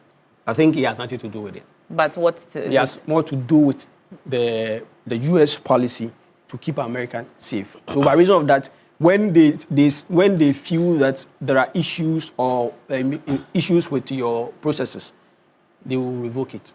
And Ken is not the only victim. There's been a string of other victims, even high-profile victims. So his appearance before the judge today, in your opinion, is purely immigration? Purely immigration issues. Okay. Purely immigration issues. All right. Well, we look forward to seeing how that will pan out, Sammy. Yes, I think that we have also heard from where we sit in government, the efforts of the Attorney General to make sure that Mr. Ken Ofori-Atta, just like all other citizens who have faced persecution, will come and answer to questions on his stewardship. Mr. Austin Bracco can disagree, but I have heard the Attorney General. The Attorney General is the lawyer for the government, and he believes that their efforts, they are taking steps to ensure that, Ghana, US meet halfway as far as Ken Ofori-Atta is concerned. I believe that at the end of the day, you say that, it is on record that today they will begin the hearing in the court. We are all here waiting to see how it will pan out. Yes. Yeah. We wait, and we hope that it will be public so that we can all see and understand. Lawyer Martin Pebu, you may also take a bite on this before we get into the big issues for this morning. Okay. Yeah. Can you hear me? Yes, loud and clear. Okay, yeah. So what I want to say first is that I'm a bit surprised that Lawyer Bracco can say that essentially the Attorney General is misleading the public. I think Lawyer Bracco, you are a lawyer. The Attorney General is a lawyer as well. So for him to have said clearly that he had been working with the American authorities to get the visa revoked, and then you can say you don't believe so. It appears it's a bit, it just doesn't jive. The Attorney General represents all of us. So by the time you say you don't believe so, you should give us at least some basis. Because he was very clear that he had been working with the U.S. authorities to get the visa revoked, right? Right, so it just didn't happen. And you are saying no. Meanwhile, you are not giving us any basis on which his statement is false. I think that one is, let's look for a way to deal with it. I think we shouldn't just lightly brush aside official statements by public officers. We can't do that. Even in the previous regime where we saw Godfrey Dame saying on tape that he was being asked which hand Atuforsen and Ofori-Atta, Japa. Subsequently, we weren't brushing his statements aside like that. Much less Dr. Ayene, who has not been caught in any unethical conduct. Between the two, you, Bracco, look at the date. A year before MPP left power, the Attorney General, Godfrey Dame, had been caught on tape, engaged in very unethical conduct. Yet 1 year, it took about a year and a half before they left office. I never heard you say anything that he had said to be false publicly. So I think you should hasten slowly. You may disagree with the Attorney General, but before you do so, kindly come with your own basis. But it is not a democracy, the public officer that we've given our resources to champion our cause comes to tell us with our resources that this is what he's done. And then a citizen will just come, a lawyer at that will just say, it's false. It doesn't, you should have basis. All right. Before saying it's false. Okay. All right. Yeah, so that's what I have to say on this particular matter. And that, listen, I want to repeat the call that the MPP and the Kufuor must prevail upon Ofori-Atta to come down voluntarily. We don't have to wait for any extradition. What is our crime as Ghana or as Ghanaians?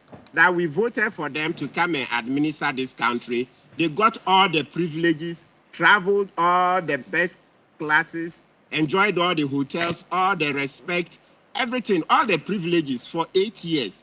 And then as a sign of payment, what they are doing to us today is to embarrass us internationally, because now, with everything that's going on, saying that our country is not safe for Ofori-Atta to come back, etc. And the whole point that Ofori-Atta is in a foreign jail embarrasses Ghana. It embarrasses Ghana. So if the MPP is really serious about coming back to administer this country someday, they should publicly come out, tell Ofori-Atta to come, and also privately send emissaries to go and enforce that, and inform us as Ghanaians. The same thing Akufo-Addo must do, because Akufo-Addo is Ofori-Atta's brother.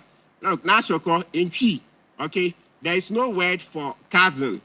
In our traditional setup in Twi, your cousin is your brother. So Ofori-Atta is Akufo-Addo's brother, right? So he has that duty to prevail upon Ofori-Atta to come and must inform us that this is the effort he's taking.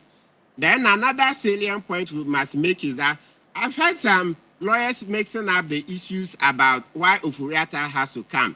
Now, among others, there is a constitutional duty for Ofori-Atta to attend the trial. Please, Nashoko, let's separate them. I'm talking about attending the trial. That one is a constitutional duty. As for coming to help investigators, like he will confess, he will show them where this and that lies, he is not obliged. But as for the attendance, it's a constitutional duty.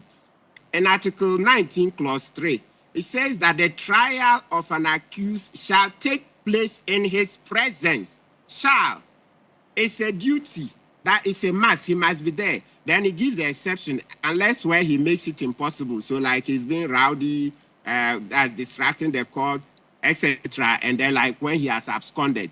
So absconding is not a positive, what do you call it, behavior. It's not a positive act of a citizen. That's deviance, right? So reading Article 19, Clause 3, there is a duty that he shall attend, right? Because the state is trying to get into the bottom of it. So he should attend so that it helps to give that sense of a fair trial. Because a fair trial generally would involve that, among others, he should attend and be asked questions. If he doesn't want to answer, then he can say, I'm not answering.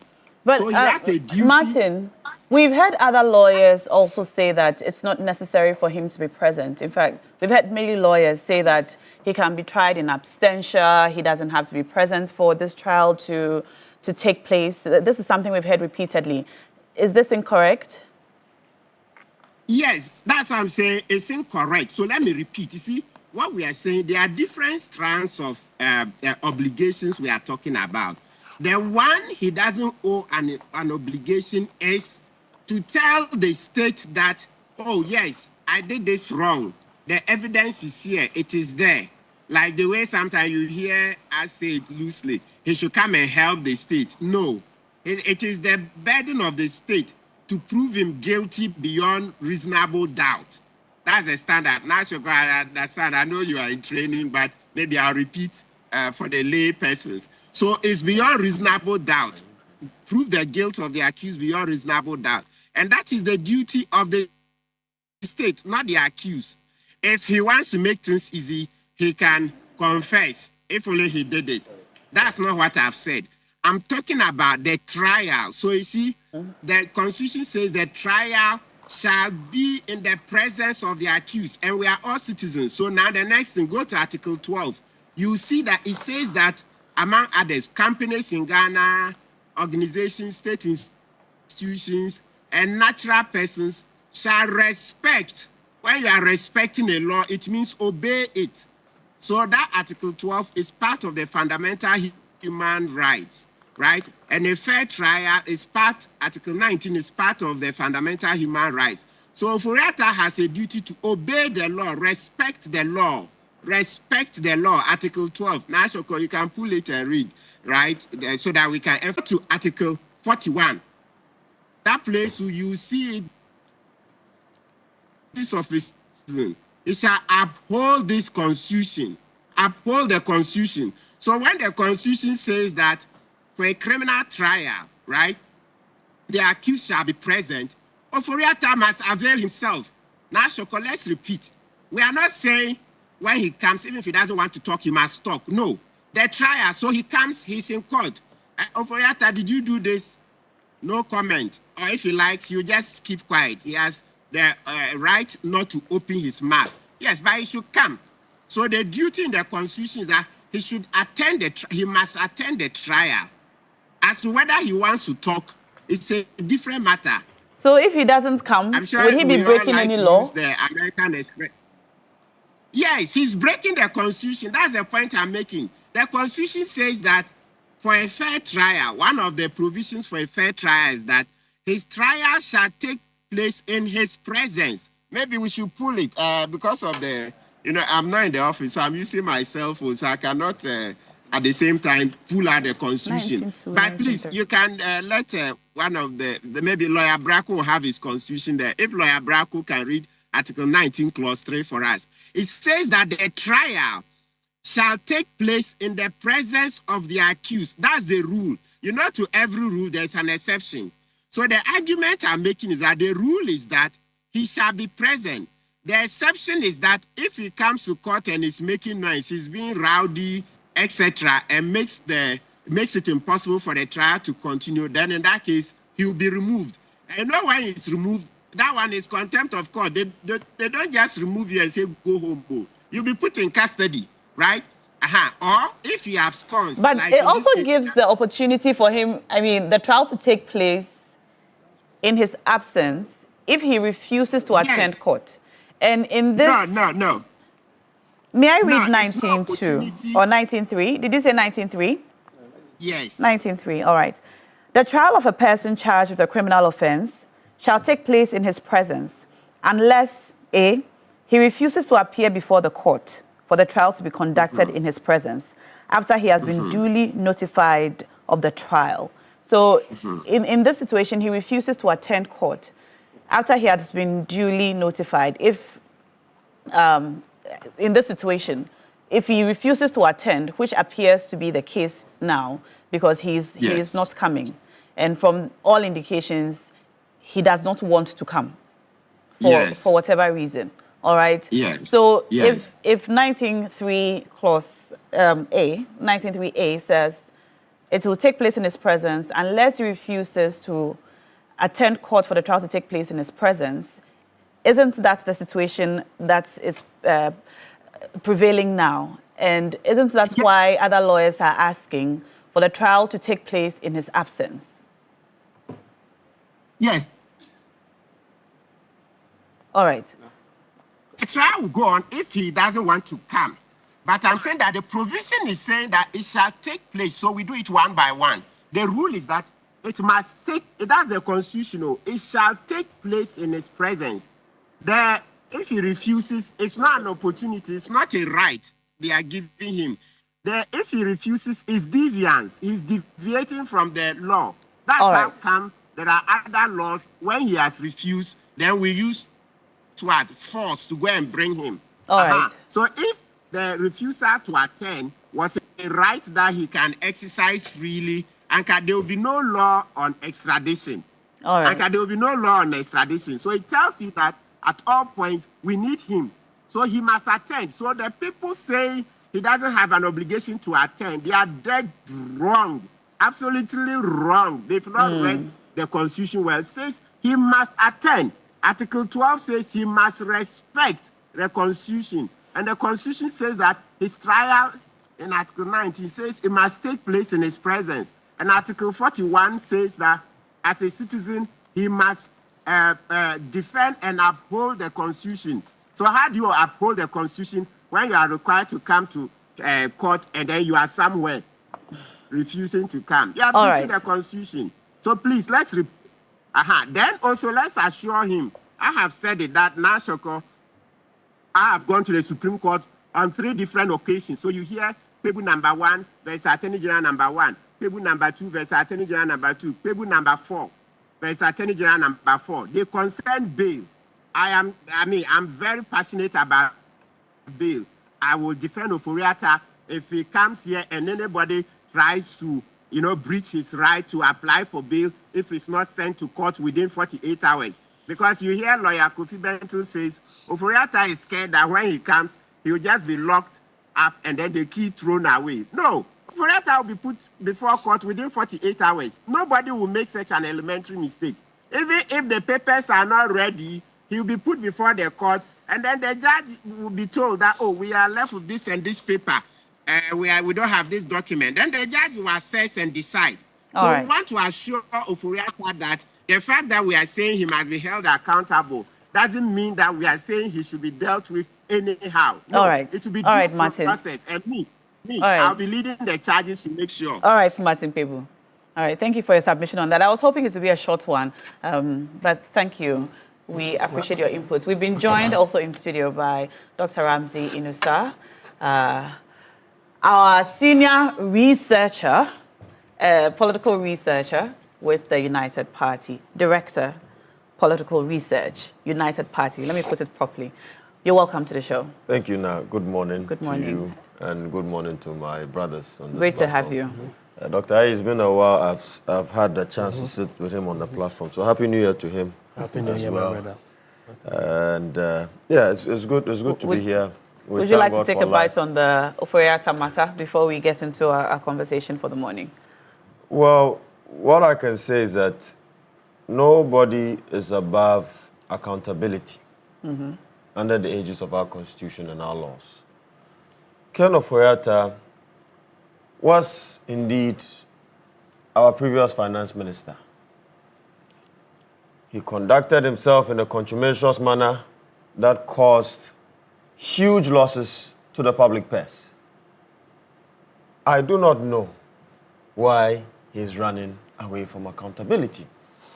This was the same person some time ago who joined the demonstrations organized by Arise Ghana to ensure that then that previous Mahama I administration was accountable to the people. So what has changed? What has changed? This is absolute hypocrisy on its part. And I think that Ken should do the needful. He should come down. Indeed, I have argued that as some of us have lived in the diaspora for a while, now there is no way you can be detained by an immigration authority when you are seriously ill. They made it look as if Ken was seriously ill, that he could not even walk. That was a picture that was painted in the eyes of Ghanaians. But today, that's lie by his people. They said he was seriously ill. We don't know. But the immigration, the ICE has been able to conduct a medical examination on him, and they said that he's fit to be detained. To stand trial, and to be detained. And right. so, but it doesn't mean he's not sick at all. No, but what I'm saying is that what they painted in the eyes. That's the perception that most Ghanaians got, that Ken cannot even write with a pen. And so, indeed, he should take lessons from the Bible. And, this is a person who has been reading Bible scriptures anytime he comes to deliver the national budget to Parliament. Indeed, if he's a practicing Christian, he should uphold to the norms and ethics of Christianity. And part of the norms and ethics of Christianity is to stand for truth and ensure that there is accountability and justice. All right. And so indeed, if he's a practicing Christian, Ken should adhere to that, and he should come to Ghana and face the justice system.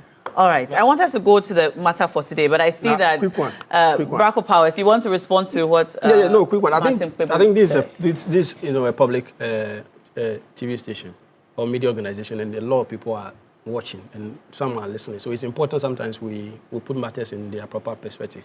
Martin said that if Ken refuses to come to Ghana, he will be breaching the constitution, or he will be a deviant. And I don't think it sits within the constitutional framework that we have. In fact, now articulately read the provision, particularly Article 19(3)(a), and I agree with him partly when he said that there's a general rule. The general rule is that in criminal trial, your presence is required. That's a general rule. But in constitutional interpretation, when you look at Article 19(3)(a), it has something we call a proviso. And proviso is a conditional clause that qualifies, limit, or create exception. So the Constitution in itself has a proviso which creates an exception to the general rule that your presence is ordinarily or must be required. So when he says, when Ken refuses to come, it becomes a breach of the Constitution, by which reason he had to even quote Article 41, which has to do with duties of Ghanaians. I think we are not doing. So what's the proviso? The proviso is that the general rule is that your presence is required during criminal trials.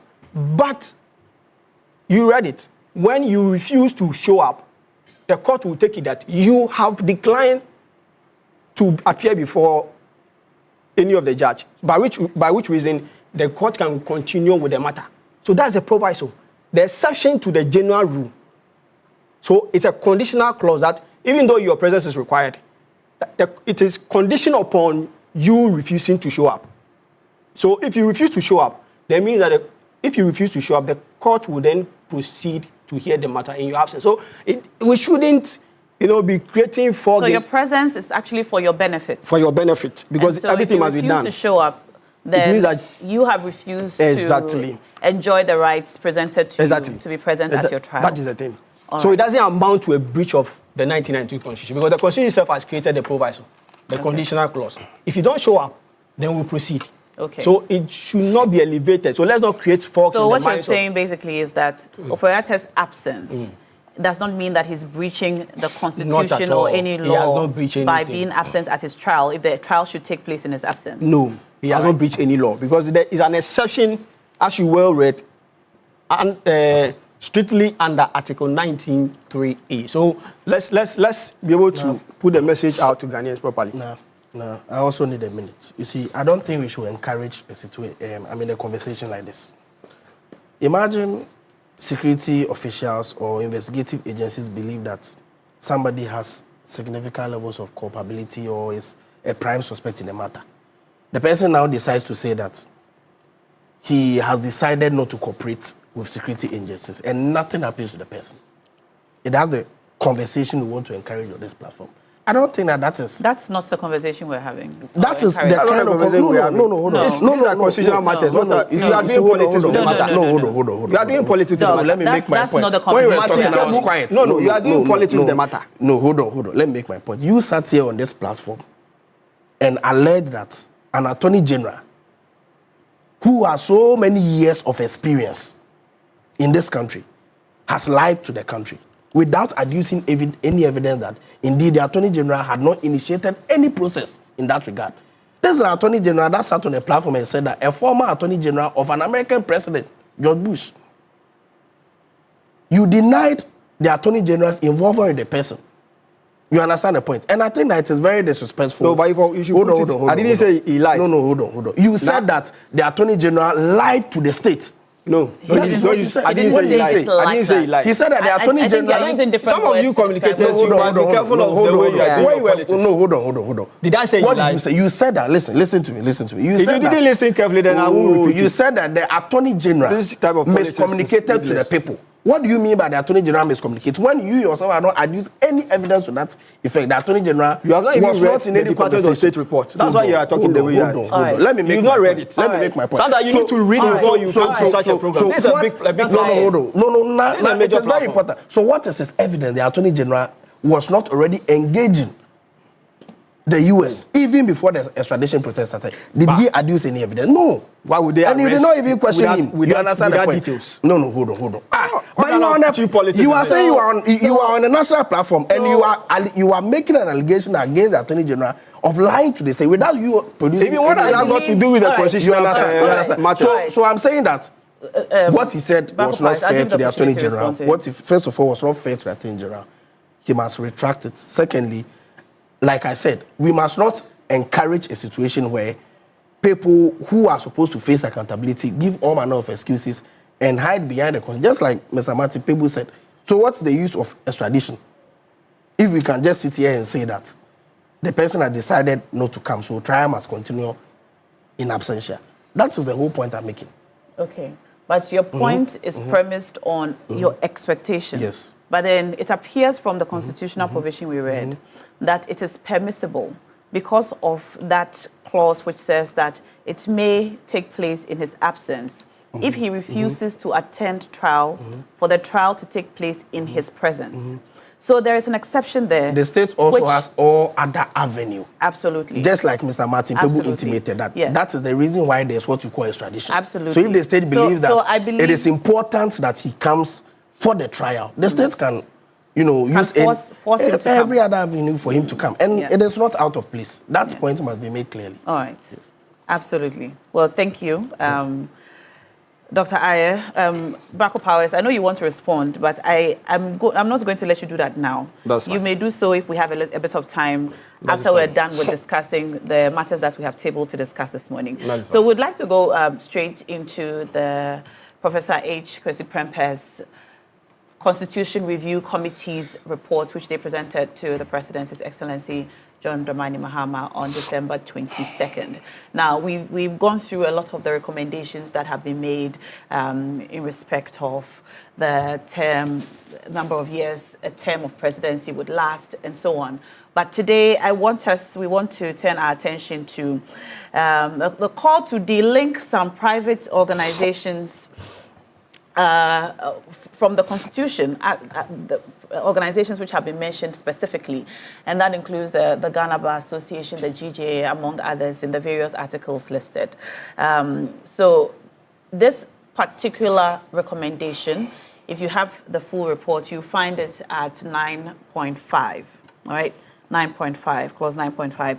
And it says that the committee recommends amendments to the Constitution to remove all direct references to specific private associations in Articles 153, 157, 166, 201, 204, 206, 209, and 259 and 261, replacing them with neutral formulations providing for representatives to be nominated in accordance with procedure prescribed by an Act of Parliament, and further recommends that the Act prescribe the procedure, criteria, and safeguards by which recognized professional bodies, civil society organizations, and other voluntary associations shall nominate representatives to constitutional bodies in a manner that ensures transparency, inclusivity, and institutional continuity. All right. So this is the recommendation that the Constitution Review Committee has presented, and it has sparked a lot of conversation in the last few days, among other reasons because of some of the comments which the ex-president of the Ghana Bar Association has made about his thoughts, especially regarding the Ghana Bar Associations being delinked, so to speak, from the Constitution, and comments about the GBA and other associations being appendages of political parties and the government. Now, first, I'd like us to properly understand this recommendation. And so I'm going to ask you, Bracco Powers, if you could explain it to us. So Martin has to leave us soon, so let's go to him first. Okay. All right, Martin Pebu, can you kindly explain this recommendation to us? What does it mean?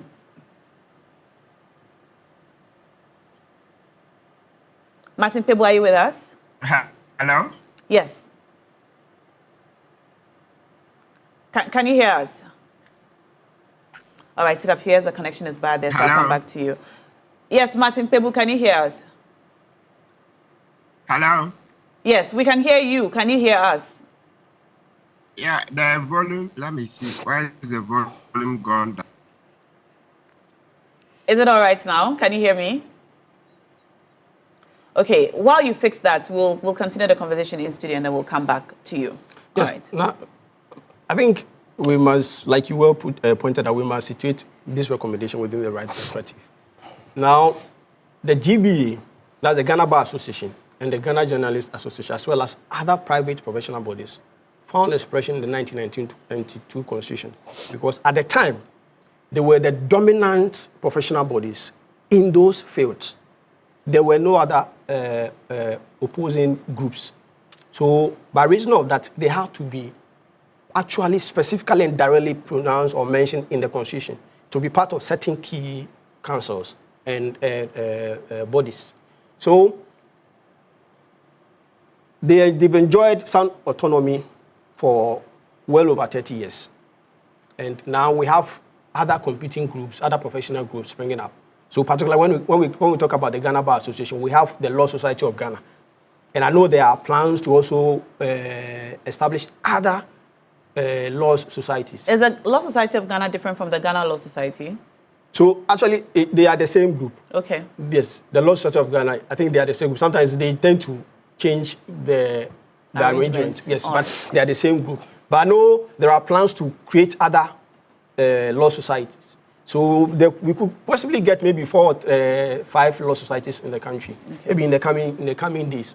And I know the other groups that are also coming up, regard to that also caters for the sector, that's a journalist association. So that are competing with the Ghana Journalists Association. So there are similar groups like that. So the committee is saying that now that we have these competing groups within the same field, having a direct or directly mention only one of them today will not be feasible, and it will create an impression in the minds of the others that they have been sidelined. So it would be rather appropriate to use a neutral, all-inclusive terminologies, so that these groups will then have to decide on who to appoint.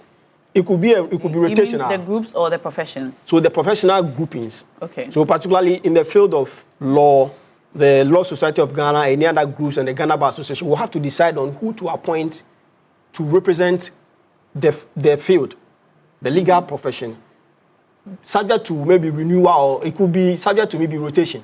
They could rotate it.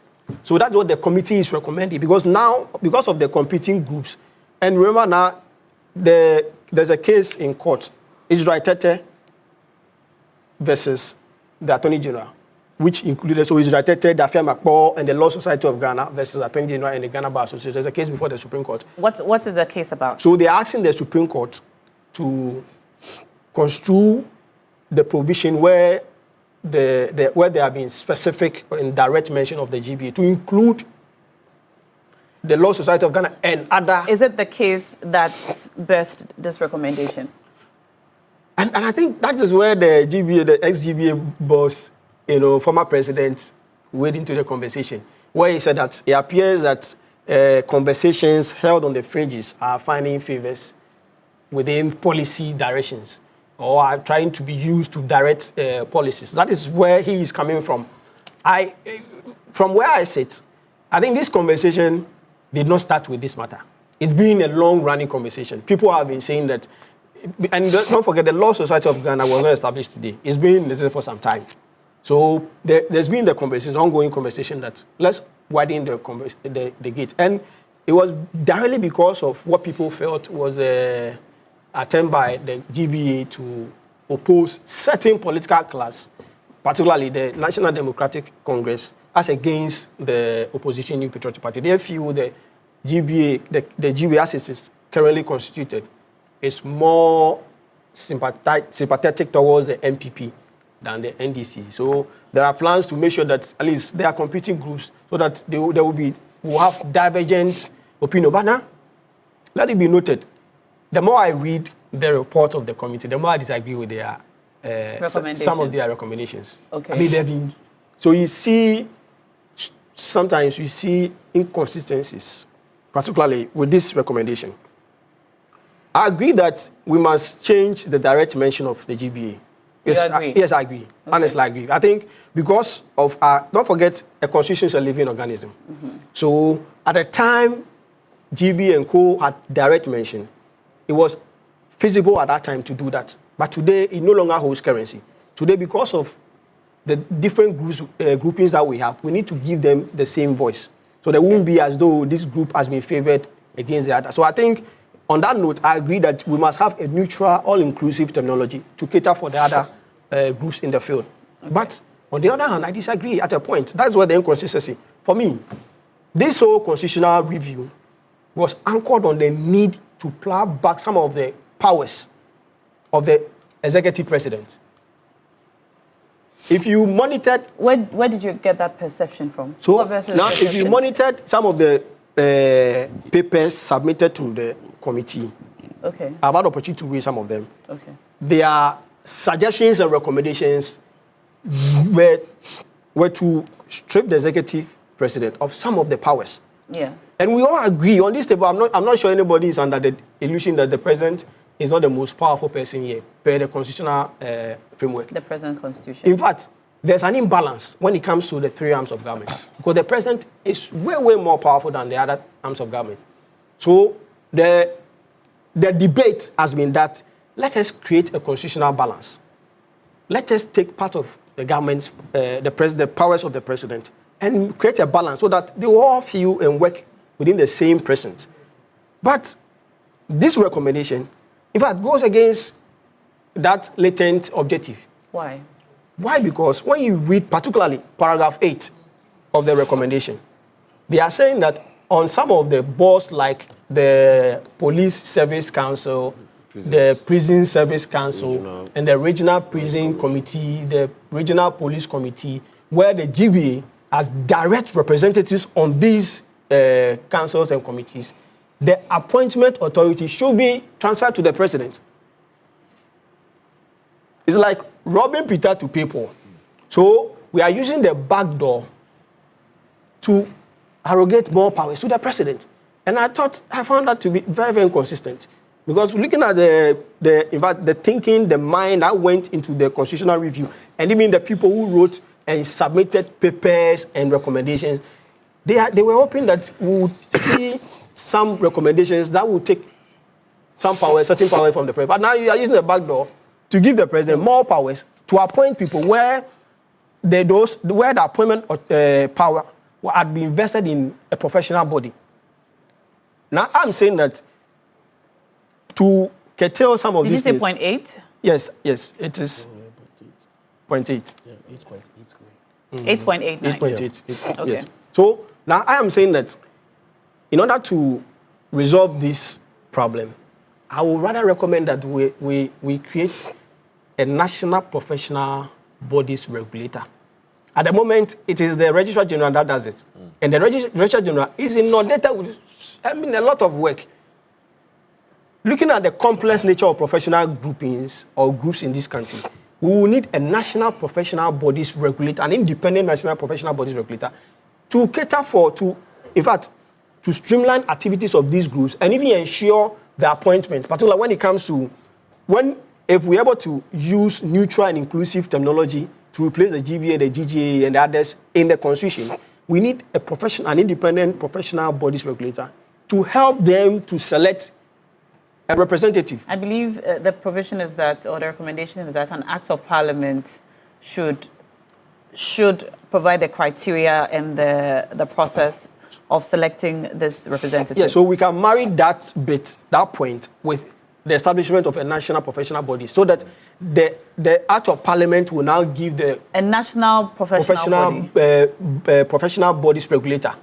Okay. So they will be like for each of these professional bodies. No, so they will coordinate all the professional groups in the country.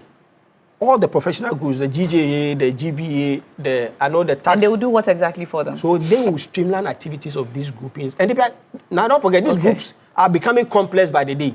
The activities are becoming complex. And we need a body that will focus on the nuances and help them develop. Okay. I think we can go back to Martin Pebu now before he leaves us. Martin Pebu, are you with us? Yes, I'm with you. Awesome. Great to have you. On the matter of the recommendation by the Constitution Review Committee to remove the Ghana Bar Association, GGA, amongst others, from the Constitution, this has been met with some controversy, questions about autonomy, questions about representation, concerns about fairness, and so on. We heard from the ex-president of the Ghana Bar Association, Yabuafu, who does not particularly agree with this recommendation. Do you agree with it? No. My point, and I think that's essentially what I heard Lawyer Braku say, is that, look, there's a lot of diversity now, right? Because apart from the Law Society of Ghana now and the GBA, Ward Brew, there's this senior lawyer, Ward Brew. He also had his association, but the membership is very low. I can foresee more associations, that's Association of Lawyers coming up. So it's the best thing to do so that it will rotate amongst the various associations. So let's say if we have 4 lawyer associations, maybe if GBA sits on some of those committees for, let's say, 4 years, then the following 4 years, it should go to the Law Society. Then the next 4 years, it will go to another. Let's have a diversity of opinions. And in other words, like we say, variety is a spice of life. GBA has a certain set of opinions. That does not represent, or those do not represent all the shades of opinions in the GBA now. So you see other associations are springing up. And so we should give room for them to also come and contribute. So I firmly support the recommendations to remove the GBA. Rather, let's have a new law that will make it possible for other associations, that's legal associations, to also contribute. Okay, but have you listened to the ex-presidents of the GBA? So, no, not the full statement. Okay. I heard snippets of it, that he doesn't agree. And, you know, that's even when he said that HPC Prempe is not licensed to practice in Ghana, right? That's something that, you know, other lawyers came up and said, oh, is that the only criteria? You know, if Nashoko, you go and qualify in the US as a lawyer, if you come to Ghana, you have to do what they call the post-call. It's been a course, it's been around for decades, for over 40 years, right? So it means that, yes, from what he's saying, if it is true, it's just that extra course he hasn't done. But it doesn't mean he's not a lawyer. And having lived in the US, I think HKC Prempe brings diversity. So he's saying Ghanaian law, he's saying US law.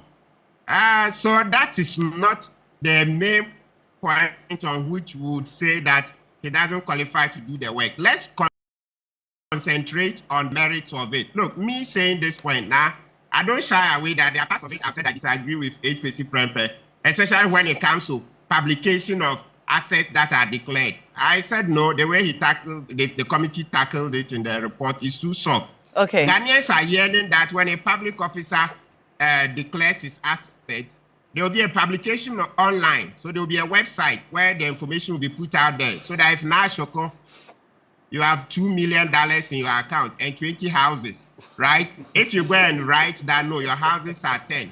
And let's say Dr. Aye knows you and knows that, he's sent you 5 extra houses or the 10 extra houses. Dr. Aye can go and report. All of this will help in the fight against corruption. So it's a game changer. Game changer. So I'm just showing you one example that I disagree with him. But I didn't say based on that he doesn't qualify. Okay. No. Well, Lawyer Boafo and other lawyers who have publicly commented on this recommendation, some of them think that it might be politically motivated. Do you see it that way, or are we over politicizing the matter? Oh, as for politics, it pervades everything now, even in our churches. The churches we attend, there's a lot of politics in the church, right? And even in our homes. Well, you see, politics comes the moment the resources are not enough and you have to distribute in a certain fashion to achieve equity, right? So it's about resources. The moment you talk about in economics, scarcity of resources, then its sibling in politics, its sibling is politics, because the resources are scarce. You need a certain method that will help distribute in a manner that will achieve peace, progress, you know, advancement, etc. So all I'm saying is that yes, you can't divorce politics from the process, but how bad is it? That is what I'm not sure we can stick out our necks and say, because we don't have much information on that. But trust me, as for politics, it's everywhere. The moment you see a human grouping, you always have politics. All right. Thank you. Let me come to you, Dr. Aye. Yes. From where you sit as presidential aide, do you think that this administration or as a country we should prioritize a recommendation like this? Yes, there are some part of it that, I mean, obviously needs to be, looked at. And that's why I'm happy that the president has indicated that an implementation committee will be put in place to look at it. And I agree with some of the suggestions being put across by lawyer Martin Pebu and my brother lawyer Bracco here. But I disagree in some aspects, especially when you look at the recommendations that were made for Article 201, 204, 208, and 209. It talks about the constitution of the Police Council, Regional Police Committee, Prisons Council, and Regional Prisons Committee. You see, these are matters of security. You understand the point? For example, the Police Council, which is chaired by the Vice President. The Vice President reports to the President. The President is the chairman of National Security Council. You understand the point? As far as security of states is concerned,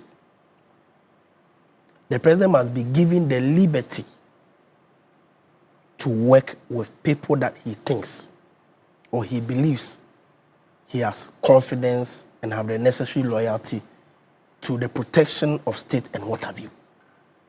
But the current provision we have in our constitution, 201, 204, 208, and 209, there is a nomination by Ghana Bar Association.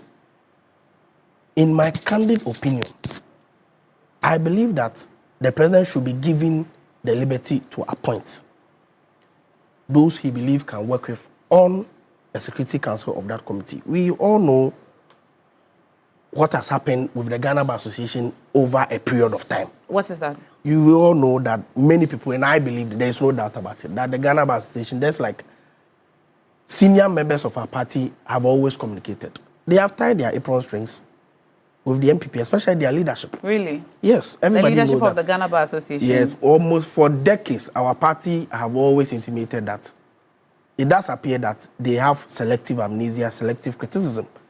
They drum home almost every position that the MPP canvasses. When it is in the interest of the MPP, they speak. When it's against the NDC, they are quiet. Look at when Charlotte Osei was being removed. Charlotte Osei is a member of the Ghana Bar Association. The Ghana Bar Association did not utter a word. But when it was about the Chief Justice, when the MPP had interest in, the Ghana Bar Association wrote series of memos to the country. You understand the point? Look at the removal of the Chief Justice. You understand? The Ghana Bar Association was everywhere. What's your point? Hold on.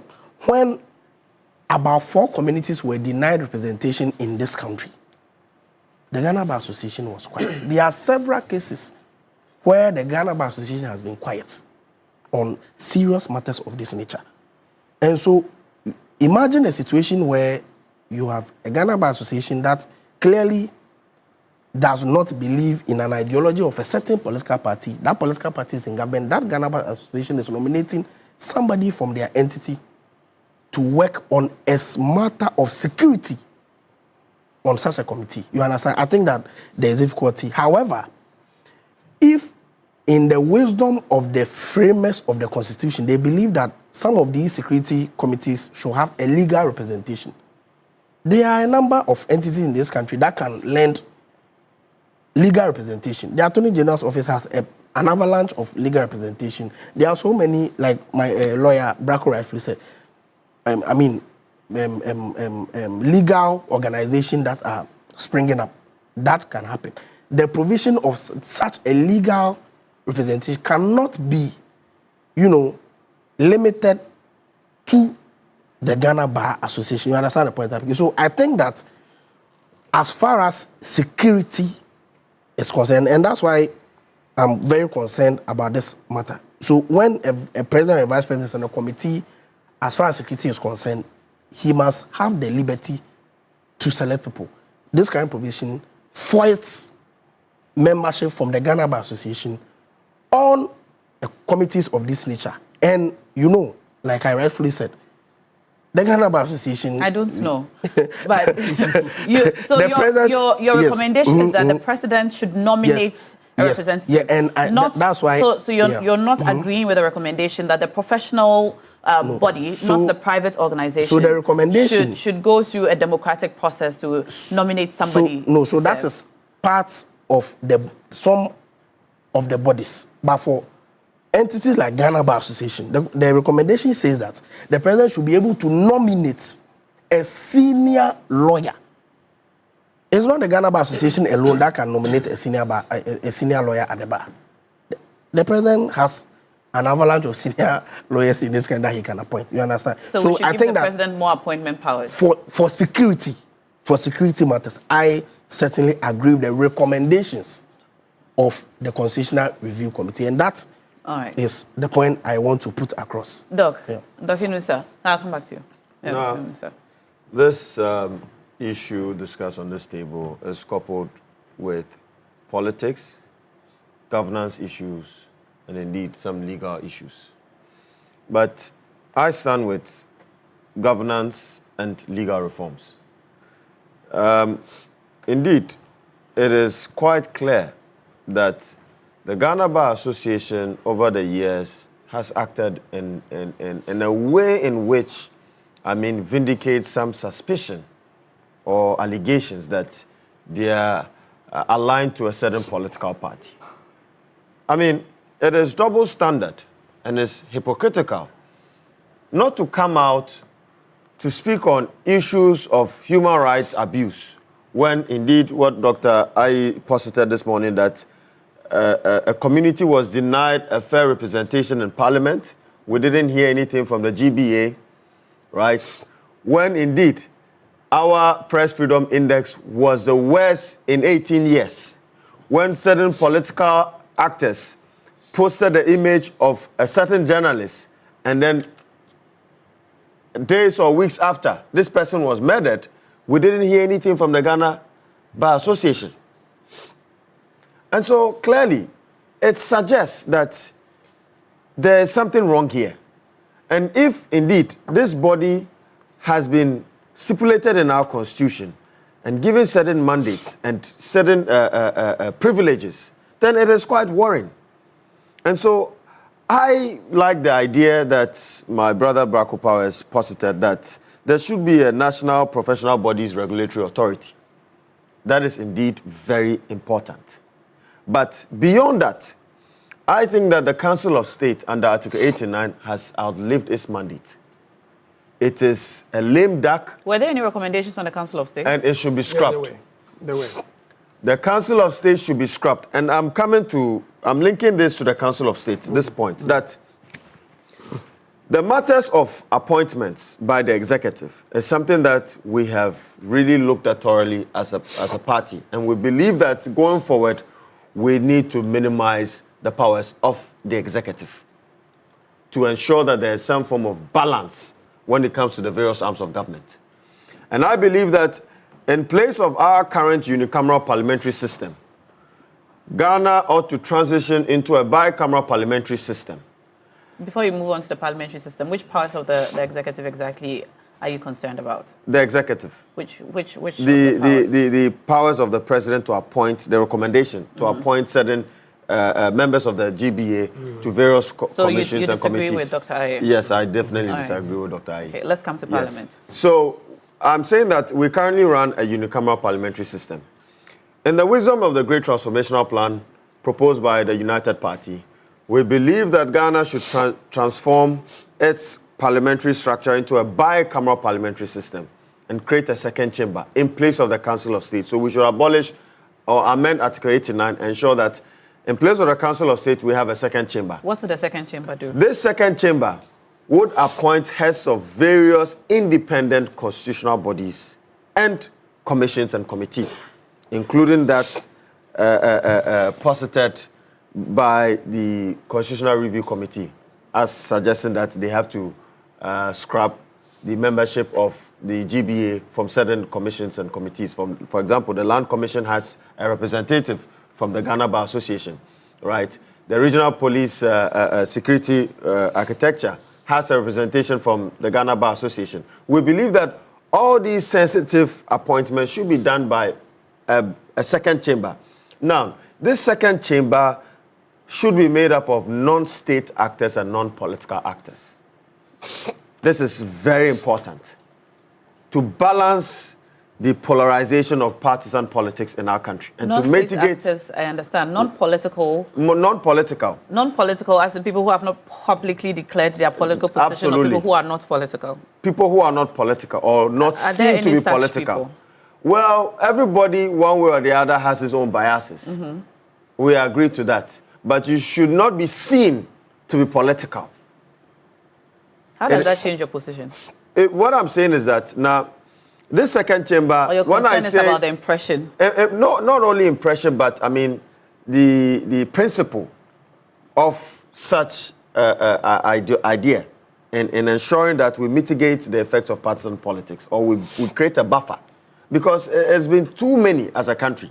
And that is why this second chamber, if you look at the Great Transformational Plan, we think that it should be made up of our faith-based organization, representatives of PWDs, representatives of gender-based organizations, our traditional authorities, trade unions, organized labor, academia, the media, CSOs, which we have termed as the fifth realm of the political, the fifth estate of the political realm. And I believe that all these actors coming together would have what we call a balance when it comes to the demography of professions in Ghana, right? And the demography of power play in Ghana. So you would have this second chamber that would constitute all these different factions and all these different interests that would now be given the mandate to appoint heads of independent constitutional bodies. For example, if you look at the Police Council under Article 201, right? And you know that I have been a very firm person when it comes to our police, because I believe that it is a very sensitive organization and it needs a reset.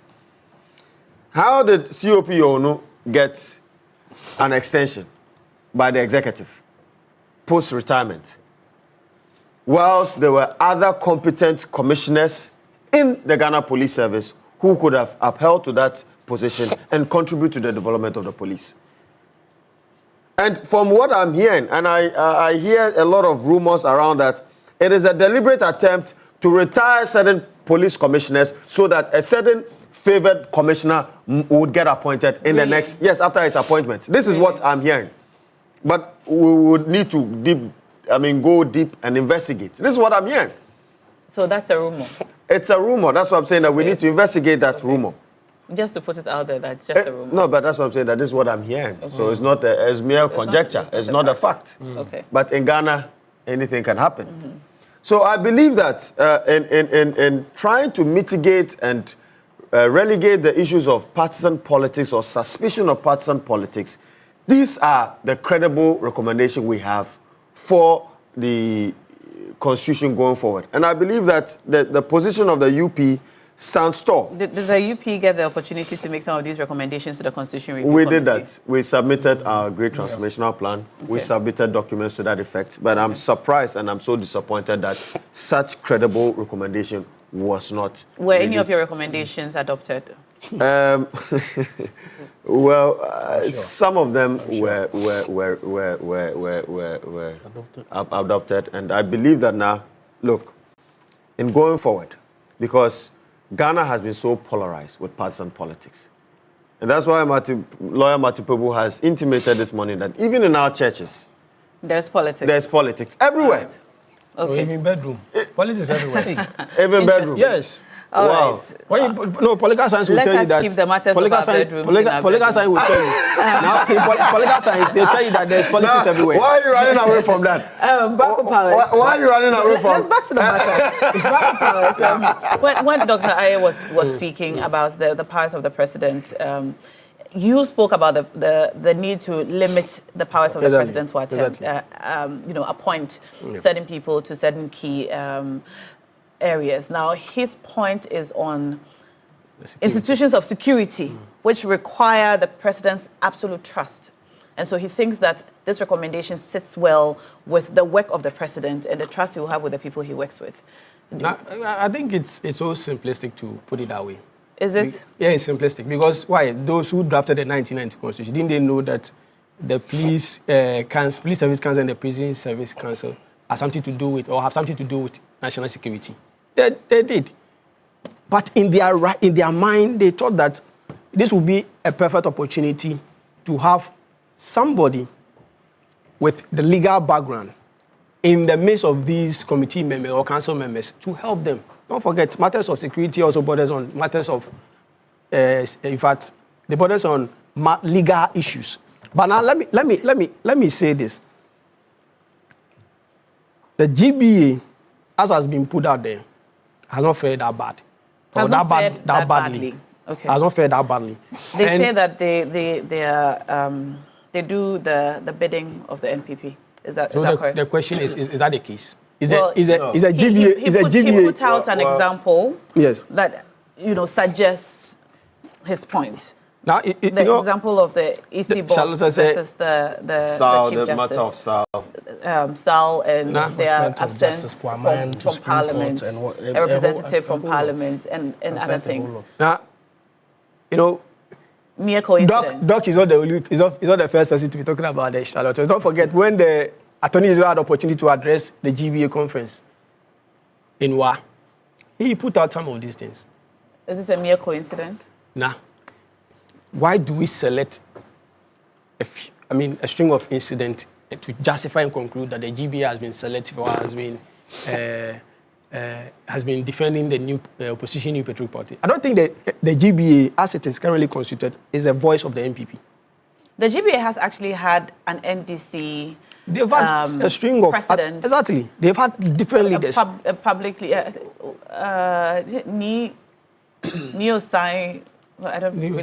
So so NDC person. Was it not? No, you are saying. Now they've had the GBA has had people. Yes. People who have been sympathetic towards the NDC, and we must put them matters in proper. Do you understand? I won't mention their names but I know that they are sympathetic towards the NPP. So it will be too, it will be. All right. I'm told our time is up, and we have to end this conversation. Now, I think that I have to say this morning. I am a constituent of the Ayahuasca West constituency, and this morning I must acknowledge certain strides made against the fight against crime in our Ayahuasca West constituency.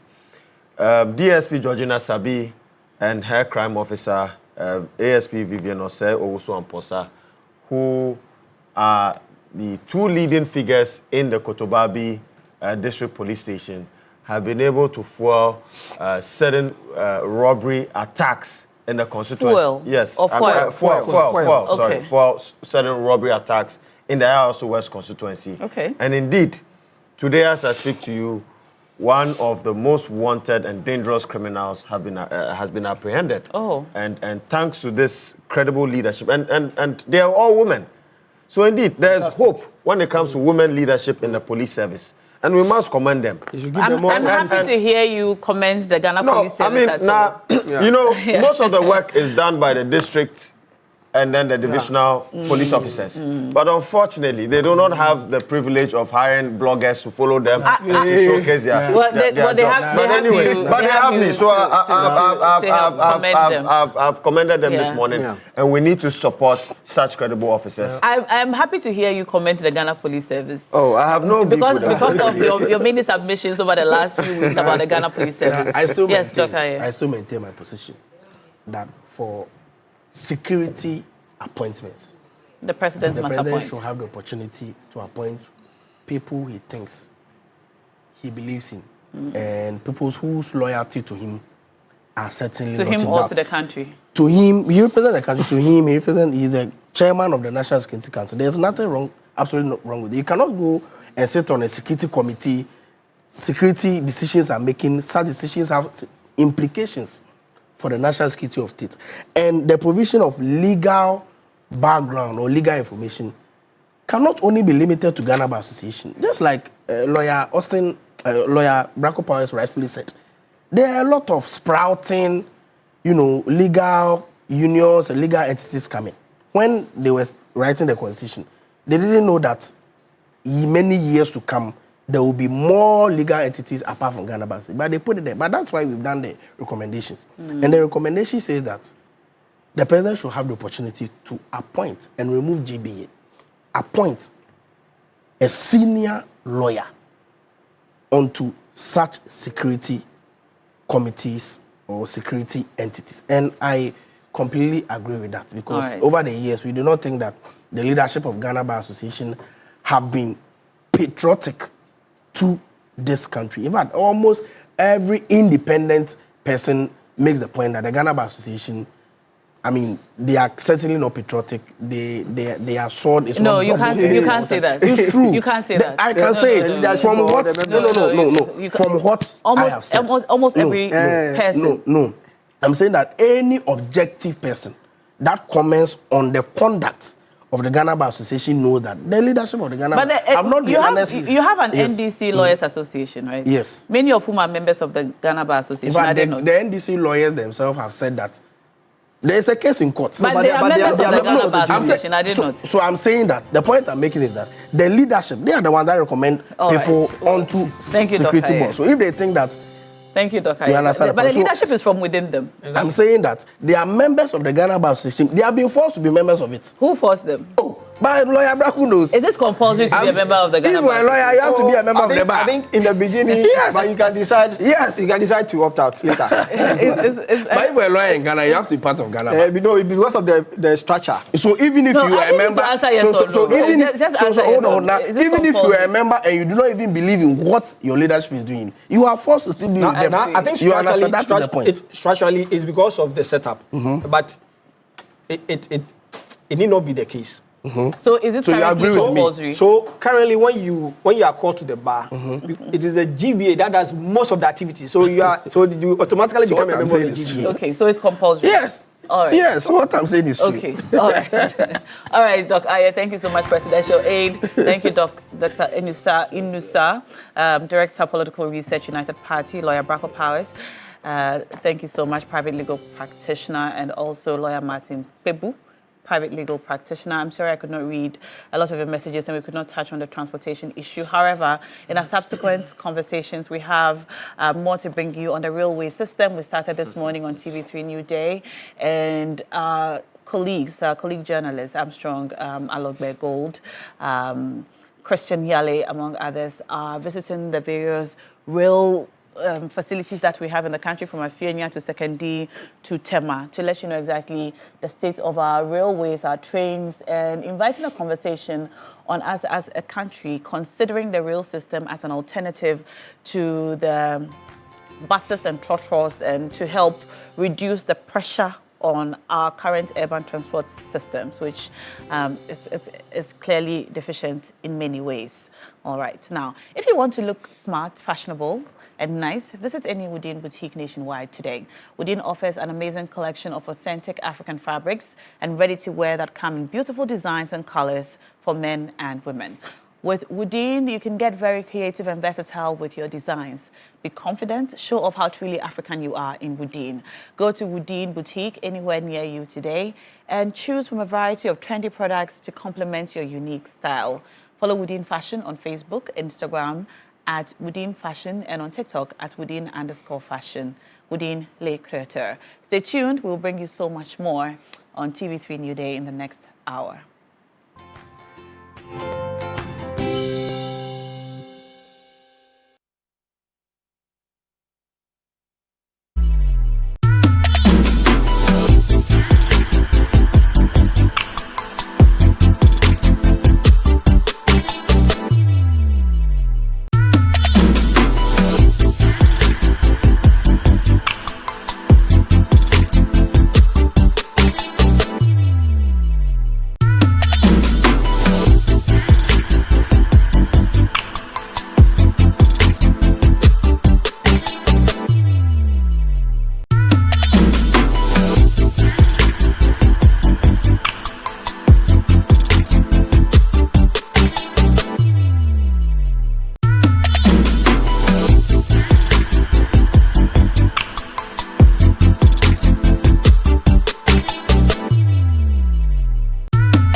short code star 438. But look, we also mean business. So we have Review Scratch for Win. And we always tell you what it is, but before we bring you sports, let's talk about Review Scratch for Win. I have Kwame Jenim Boateng, who is right here, and you have a short code I can see well inscribed on your cap this morning, star 850 star 3 hash. Yes. All right, tell me about Review Scratch for Win, Kwame. Yes, Roland, good morning, and good morning to your viewers. So Review Scratch for Win is a very simple game. Where, like you said, you dial the short code star 850 star 3 hash. Now, the most important thing about the game is that it's very simple. Okay. Just about 5 or 6 steps. You should be done with your gameplay. You receive your game results instantly, and once you win, your winnings are also paid out to your Momo wallet instantly. Okay. So this is a very, very simple game. All right. I know that you have an illustrated video, so we'll watch the video and then we'll come and experiment how it is. Right. Just watch.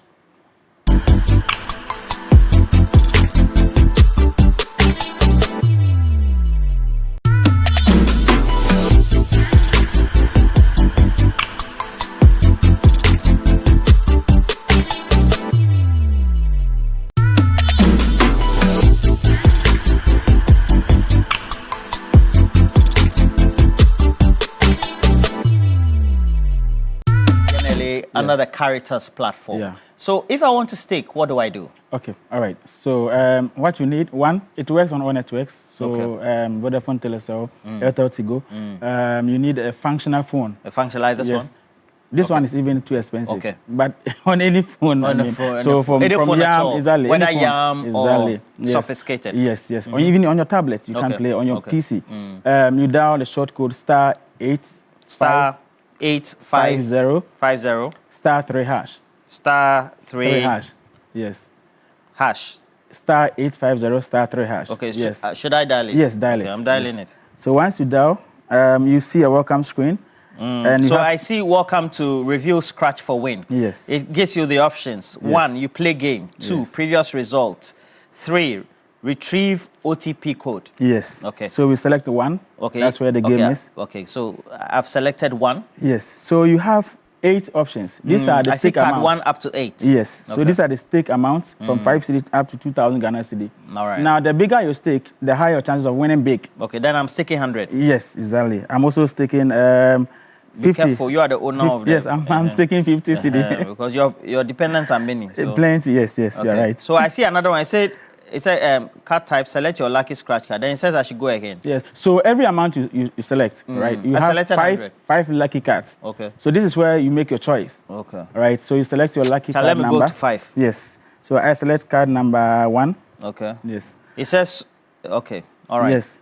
So once you select it, then you now confirm that I've selected 20 CD or 50 CD card type or card number 5, 2, or whatever card you selected. Then you would wait for the mobile money prompt to pop up. Okay. So once it comes, you input your mobile money PIN. Now, once the transaction is done, you wait for your results. Okay. So the results come instantly. In less than 10 seconds, you should receive your results. Once your results come and you've won, your payment also follows suit. So this is as simple as that. Okay, so the payment follows in real time? Yes, in real time, yes. Also, we have the web application option. Okay. So you visit www.scratchforwin.com, www.scratchforwin.com. And with that, you have an interactive platform where you see the graphics and very, very beautiful. And once that is done, you go through basically the same process, selecting your stake amount, the card type that you want, and then you make your payment. And so once your payment is done, exactly your results are shown on, this time your results will not come to your phone, but you see it on the website. And then if you win, payment will come to your phone. Okay. Right? So what time of the day is it played?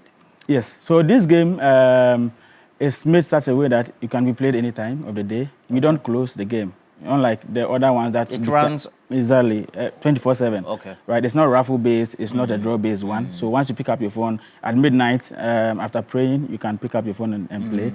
After breakfast, you can play. So anytime in your car, wherever you are at work, you can just dial the short code star 850 star 3 hash to play. Now we forgot to talk about what is in it. Yes. Yes. So you can win up to 1 million Ghana cedi with our game. And I think when you compare to the market and the competition, this is unheard of, right? And so we have opened up the system to make sure as many people benefit from our game as possible. So yes, as you pick up your phone to dial the star 850 star 3 hash, you are looking forward to winning 1 million Ghana cedi, 1 million Ghana cedi in the old, balance over 10 billion, Ghana, old Ghana cedi. Yes, yeah. Okay. So how would you want viewers to get more information? Yes. Okay. So yes, in case you have any challenge or you want any support or assistance from us, we have a very robust customer support team. So I will share 2 contacts. Okay. Our WhatsApp line is 0245 918 278. 0245 918 278. And then this is a calls only. So if you want to just call us, it's 0242 439 935. 0242 439 935. Okay. Can one play multiple times? Oh, yes. You can play as many times as you want. In fact, there is no restriction as to how many games you can play. You can play as many times as you can afford to. But of course, you should play responsibly, right? Okay. Walk us through the process again for... Okay. So I think, viewers, let's do this exercise right now. Pick up your phone. This is, I call it the road to 1 million Ghana cedi. So the road to being a millionaire this morning. So pick up your phone, star 850, star 3 hash. Star 850, star 3 hash. Then select number 1, gameplay. So you play a game, yes. So select the amount you want to stake. So from 5 cedi up to 2,000 Ghana cedi. So I'm playing 50 cedi now. Okay. And then you select your card, which card you want to stake on. So from 1 to 5. I'm selecting card number 5. Okay. Okay. Then you confirm that indeed you want to play card number 5 at 50 Ghana cedi or 10 Ghana cedi. All right. So once that is done, you input your wallet, mobile money PIN. Yes. And then that is it. Wait for your results, and I believe someone is a millionaire this morning. Yes, exactly. Yes. And then you can repeat it multiple times. You can repeat it multiple times. Okay. Yes. All right. Thank you very much. Are you available across social media for information from customers? Yes. And So the public? on Facebook, Scratch for Win. Okay. The for win is 4. So scratch. Okay, like the normal 1, 2, 3, 4. Win, yes. So 4. Yes. Scratch 4. Win. Yes. Okay. On Instagram as well. We are also on TikTok. Yes. All right. So yes, you can, and of course, visit our website at www.scratchforwin.com as well. Okay. Michael Ejenim Boateng of Scratch for Win. It's Kwame Ejenim Boateng. Okay. Yes. Kwame Ejenim Boateng of Scratch for Win. Thank you very much for passing through our studios. We're grateful. Thank you, Roland. All right. And so the shortcode has always got to be star 850 star 3 hash. All right. And you're going to scratch for win. But we're going to have the latest sports headlines, and then we'll tell you all that has been the outcome of the African Cup of Nations finals, what could potentially be the effect when Senegal nearly decided to boycott the game. Of course, subsequently, they went on, scored a goal, and then got a win there, raising the cup, becoming the ultimate champions. But what does it say? What is CAF also saying? And how could potentially their participation in the 2026 World Cup also mean? But if you're planning your next trip, whether it's for holidays, business, study abroad, or family travel, let Classics EAS Travel take the stress out of your journey. So they offer professional flight bookings, travels, as well as consultancy or consultations as well. They also have visa assistance consultation and personalized travel support to ensure everything of yours is handled smoothly from start to finish. Travel with confidence, clarity, and peace for all the things you need by choosing Classic EAS Travel. You can also call them or get in touch with them through their WhatsApp line 024-353-5778. Make sure that you speak to a travel expert from EAS today. Get expert guidance. Start planning your next trip the easy way. Classic EAS Travel, your trusted travel consultant. All right. Mutala, how are you? I'm good. I'm good. Yeah. What's been happening in the world of sports? Aftermath of the AFCON, chaos everywhere. Yeah. I mean, FIFA sanctions, CAP sanctions. No, most people are not happy with Senegal, but for them, they are African champions. But it could come with a lot of consequences, and I have a lot to tell you today. Okay. Yeah. So next we have sports.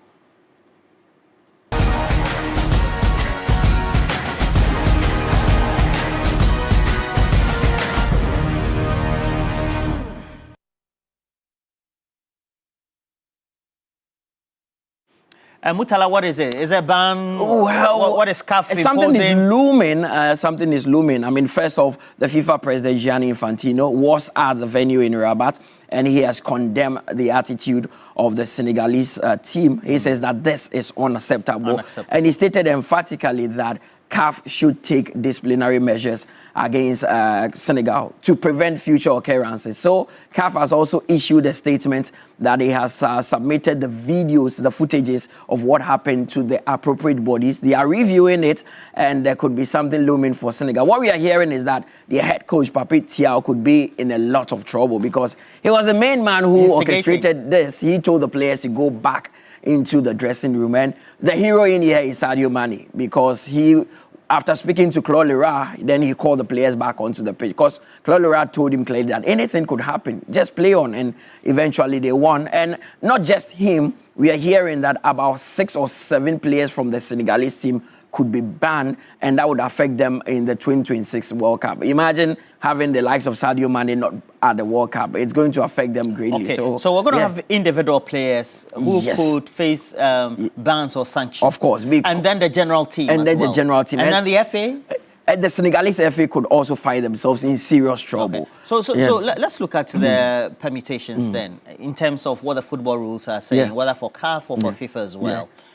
So if the Senegalese team, let's say, receives a ban at the international level, 3 matches, 6 matches, 8 matches, what does it mean? Okay, so potentially what we are being told is that not the entire Senegalese team. We could have about 11 players, the starting 11 who walked off the pitch, being banned. So it means that Senegal can assemble a different team for a competition, but you wouldn't get the same quality and the same experience from the likes of Sadio Mane. And the rules are very clear when a team walks off the pitch and don't return. That one is very clear. The team gets a ban. But this is the case where they return back onto the pitch to continue. So CAF is actually reviewing the footages to see what happened. Because, remind you, Morocco is also not happy. They are also seeking to write to FIFA and CAF, because they believe that tomfoolery and the chaos that happened actually made their players lose focus. Yeah, and it was the reason why Brahim Diaz missed the penalty. That is what they believe. So they want, a ban or sanctions taken against Senegal, which some people are saying, no, it's not true. I mean, it didn't affect Brahim Diaz. He wanted to go with the penalty, but Morocco is not happy, and they've stated clearly they want to write to CAF so that CAF takes disciplinary action against Senegal. So we could, in the next few days, we could have huge judgment coming from CAF, and it doesn't look good for Senegal at the moment. It doesn't look good for them. Yeah. Okay, but they're back home, I believe, and enjoying all the moments. Of course, enjoying all the moments. You have to enjoy, because, being world champions, for someone like Sadio Mane, he stated clearly that this is his last AFCON, and that is why he's getting a lot of the praise, because he was not thinking about himself now. He's thinking about the future generation. If Senegal is banned from the AFCON, let's say the next 3 editions, what happens to the next generation? There are lots of, academies in Senegal producing players. So people are hailing him for that singular act. Would you say he's one of the greatest African players, top 10 now? Sadio Mane? Yeah, top 10 now. You mean currently? It stems from the time of Abedi Pele, whoever. No, he's not. Sadio Mane is top 20. Sadio Mane, Mohamed Salah, who has a great legacy in Africa. Maybe in terms of the annals of football, I would say Sadio Mane. You would say Sadio Mane. Well, but Salah, his seniors before him, Abu Trika and the rest, they were better as well. Of course, you know your onions. To mention Abu Trika, they were good. But Brahim Diaz, who missed the penalty, has also apologized. He's apologized. He says that from the bottom of his heart, He knows that it's hard for people to forgive him, but he didn't do this deliberately. I've seen a lot of reports that he deliberately missed the penalty. For a country that has been chasing the AFCON for 50 years, why would they deliberately miss a penalty? He wanted to go for the penanka to steal the moment. It just didn't work. So he has apologized. And it looks like for the first time, the Moroccan people are not really angry with the player, because Brahim Diaz even had the opportunity of featuring for Spain, but he decided to play for Morocco. He's played Real Madrid, he's played Manchester City, he's played AC Milan, so he's a big player. And he scored 5 goals in the tournament. So it looks like they are treating him with kid gloves as compared to other players. Obi Bisa saying, can you krum her? Yeah. Obi said penalty. We also what happened Pablo to Escobar. Of course. So, I mean, he's there, but it will take time for him to recover from this. It's not easy. Even as Samojan says that the 2010 edition still haunts him anytime he thinks about But that. I think it will still haunt him other way, because if he had won that or played that or scored that penalty for Morocco, that would have been the last kick of the game. Psychologically, they would have had the edge, irrespective of how Senegal were psyched up. But he's received a lot of support, which is tremendous, because we don't see that often on the African continent, that a player misses a crucial penalty and still get the support of the people. Okay. Senegal coach, what has he been saying?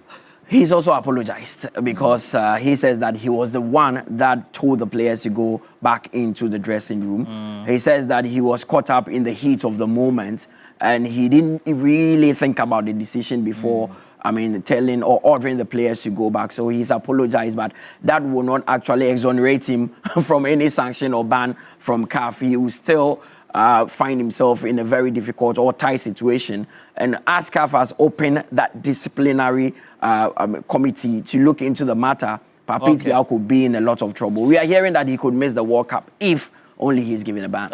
In Ghana, our rankings on the FIFA it hasn't changed. Table 72nd, 14th in Africa. Not good enough. Yeah. It's because we didn't play in the AFCON. And the terrible AFCON qualification we had, coupled with we not playing in the AFCON, has all contributed to this. Nigeria has been the biggest beneficiary. They were 38 before the AFCON, and after winning bronze, they are now 26th in the world. And that is huge for them. And they are third in Africa as well. But Morocco, as you know, 8th in the world. Still number 1 in Africa, despite Senegal winning. Senegal also 12th in the world, 2nd in there. So Nigeria, if you look at the ranking in January, Nigeria has been the biggest beneficiary. Ghana not part of the top 10 because we are 14. We've not been good enough. Maybe the World Cup will be a good time for us to get back. This Ghana team. Oh, Roland. It's possible. It's possible. It's possible. And let's talk about UCL. Yes, UEFA Champions League returns tonight. Lots of games to look forward to, so we can go through the fixtures, because we know that the likes of Manchester City would all be in action. We are getting to the final phase of the group, the group stage, because we are left with 2 games to finish that. Manchester City will be in action. Arsenal also have a very, very important game. It's a big one. They are coming up against Inter Milan. So here are the fixtures for match day 7 of the UEFA Champions League. Kairat Almaty will take Club Brugge, with Bodo Glimt facing Manchester City, who lost over the weekend to Manchester United. Copenhagen will take on Napoli, with Inter playing Arsenal at the Giuseppe Meazza. It's a big game and the headline fixture for today. Olympiacos will take on Leverkusen, with Real Madrid also looking at getting back to winning ways against Monaco. Sporting CP will come up against the current champions PSG, and Tottenham will take on Dortmund, with Villarreal Thomas Partey also in action against Ajax. Fantastic. What? You should do commentary on Onuya. Well, I'll try. The way you string the words together, fantastic. I will, yeah. But if we want to get the latest sports of course, you log on to all our socials at 3sportsgh or www.3news.com/sports. You get the latest update there. Charlie Mutala, fantastic guy. So Thank you. The guy who went on holidays in Morocco, is he back? He's been eating and eating in Morocco. He hasn't come back. He hasn't come back. All right, we'll take him to the train station when you catch some train. But happy birthday to you, Jude Agbemava. You're a special aid to the Minister for Roads and Highways. Wishing you all the best. It's your birthday too today. And then Junior Saviola, you're also known as Samuel Amuji. You'll celebrate your birthday. Happy birthday to you as well. Wish you all the best today. And we have to also take you live to the U.S. Embassy. You know that Arise Ghana, they put it together a demonstration. So that protest, they say, is against, the reluctance of the American authorities or not to release Ken Ofori-Atta to come and face prosecution right here in Ghana, or have questions asked of him by the Office of the Special Prosecutor, the Office of the Attorney General's Department, among many other related quasi-judicial bodies right here in Ghana. But Rise Ghana, among many other pressure groups, have been up in arms, raising concerns about the cooperation of the American authorities when it comes to Ken Ofori-Atta. So we're going to have live our feed from there. Christian Yale is the thick of affairs, monitoring the situation, the protest so far by Rise Ghana. And we also know that in the United States of America, the Immigration Customs officials of ICE, they are also getting ready to arraign before courts Ken Ofori-Atta, who has been in custody since he was arrested and detained, so to speak. And so today he's going to have his virtual day in court. We're also going to monitor that, bring you up to speed with the latest when it comes to that hearing. And right here in Ghana is Arise Ghana, the frontages or just near the American Embassy, right here in Accra, Ghana's capital, just monitoring proceedings, protesting against still, they claim, the uncooperative nature of the American authorities, and in pursuant to what they say, to release Ken Ofori-Atta, the former finance minister, back home, back to Ghana to answer questions, not only of the Office of the Special Prosecutor, but also the Office of the Attorney General as well. So, all right, so we're bringing to these visuals live, and Christian Yale will be coming on stream to give us the latest, what the sights and sounds are, and a number of placards hoisted by the protesters of Arise Ghana. A number of them having inscriptions so far, and they're gathering in their numbers. The police, based on information, having been given prior information, are providing protection. And we know that protests are enshrined in the 1992 Constitution. And Arise Ghana is not new to protests right here in Ghana. And they are also organizing this, put it together this. Where they're live, when we're ready, we'll bring you the latest.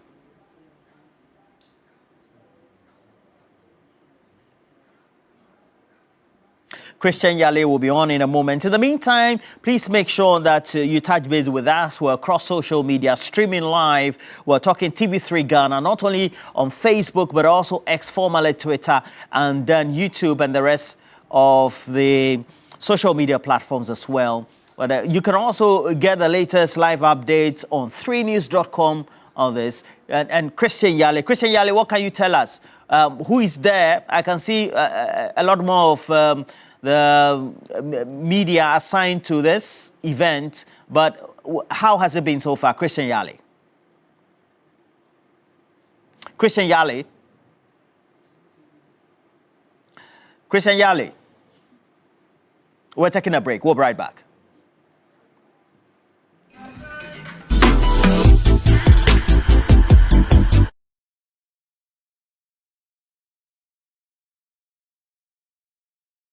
A number of protesters from Arise Ghana have picketed these premises demanding the quick extradition of former Finance Minister Ken Ofori-Atta to Ghana. And they are bearing a number of placards with different inscriptions. And very shortly, I'm going to show to you some of these placards and what have been written on them. Some include inscriptions such as, "You can't loot Ghana and hide abroad," "Bring back Ken to Ghana," "Ken must come and account," "Ghanaians are in need of answers," and a whole lot of placards that they are holding right now just opposite or in front of the U.S. Embassy in Accra. Indeed, we know that today Ken Ofori-Atta is expected in a U.S. court to answer to some questions over his immigration status over there. Over the period, we know that he has been in ICE detention. We've heard from his lawyers telling us that indeed, when you look at his cooperation, it has been one of the best over the period, and that Ken Ofori-Atta has been cooperating very much with law enforcement agencies in the United States of America. Now you can hear in your background songs that are being played. In fact, earlier when I arrived here, there was a song playing that bring back Ken Ofori-Atta. Now they are playing Come Back to Me by one of the popular musicians that you know of, Lucky Mensah. And so that is the situation here. Very shortly, I'm going to engage some of the conveners of the protests by Arise Ghana. In fact, Ken Ofori-Atta is facing a number of charges, including his role played in a number of transactions. Popular amongst them is the SML contract with the GRA. We also know about the National Cathedral, which has been a bone of contention over the period, among other alleged financial irregularities. And so his appearance before the U.S. court today, among many other things, would determine whether he is extradited to Ghana. But let me engage Selom quickly on this. Selom, so you are live on TV3 Newday. You are making a protest today to demand the extradition or deportation of Ken Ofori-Atta, so to speak. How does the U.S. Embassy in Ghana play a role in this? Okay, as you speak now, the fate of Mr. Ken Ofori-Atta is being determined by the U.S. government, not the Ghana government, because Mr. Ken Ofori-Atta is in the United States. So it is only the United States government that can determine his fate. As to whether Mr. Ken Ofori-Atta will be brought to Ghana, it is in the domain of the United States government. It's not Ghana. That is why we are here. We deem it fit that we draw the attention of the American embassy to the fact that Mr. Ken Ofori-Atta is of high interest here in Ghana, because somebody who occupied the position of Minister for Finance and Economic Planning. He took decisions that were injurious to the economic well-being of some Ghanaians. He signed contracts that were shady. He signed contracts that were dubious.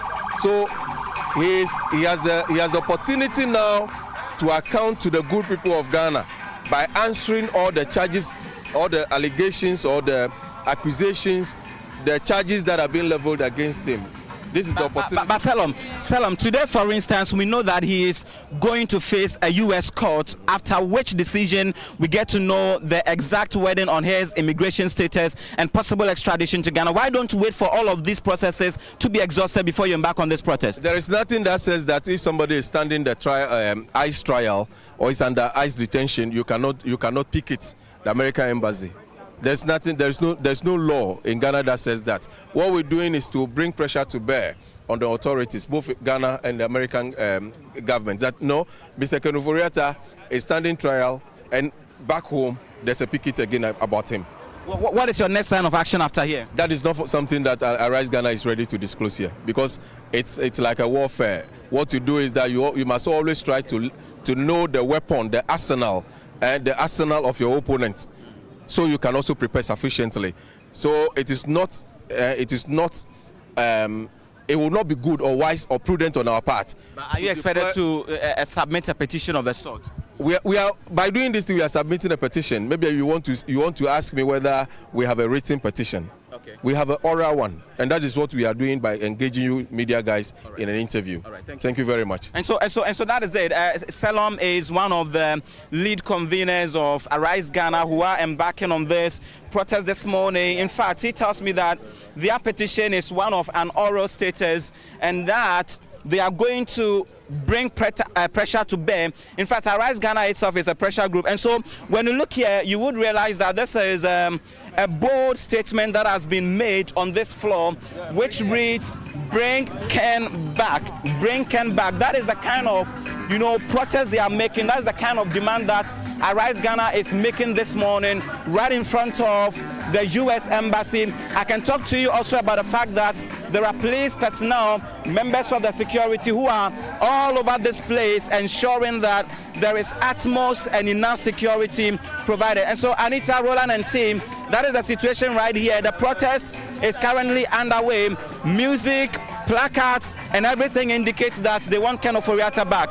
Back to you in studio. We are back at midday with a lot more exclusive details of this protest, which is demanding the deportation, like they say, or extradition of Ken Ofori-Atta to Ghana to face justice. Back to you in studios.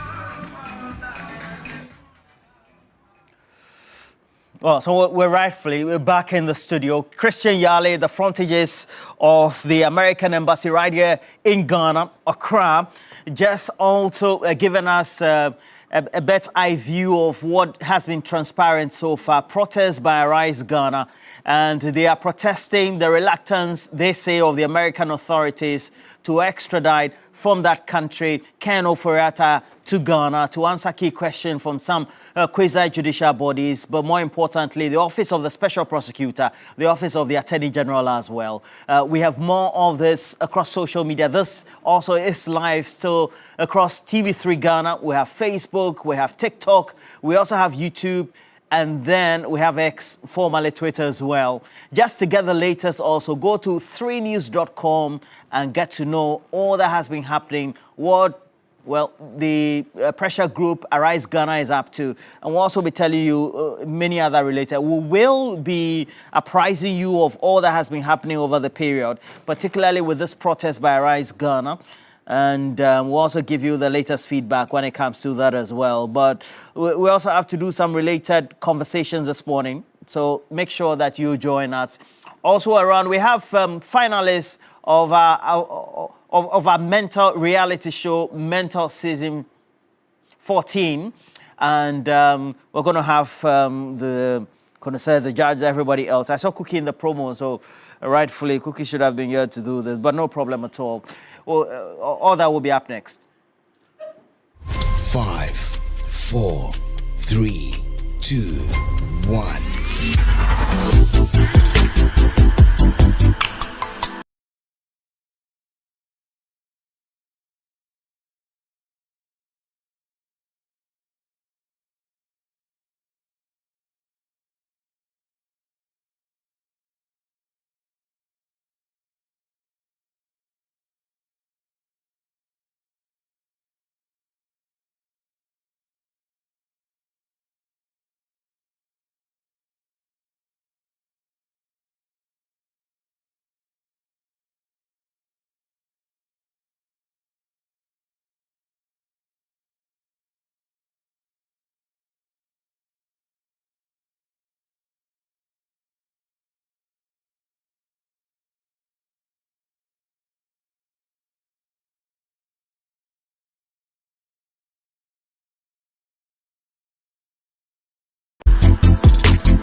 Newday. Let's do some entertainment as we are gearing up for the big one on Sunday, the 26th of January 2026. It's the grand finale of Mentor Season 14. Hopefully, you're grabbing your tickets because it's going to be an epic night. And before the grand finale, of course, we're going to take turns and having conversations with your finalists for Mentor.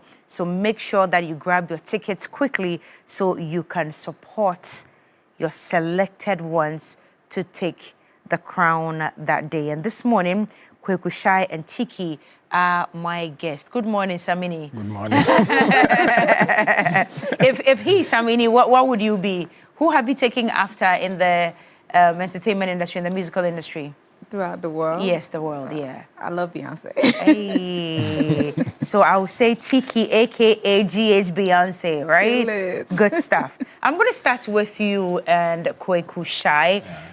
Good part about all of this is that Samini is following you everywhere on your socials right now. Before you got into Mentor Season 14, did you know about him?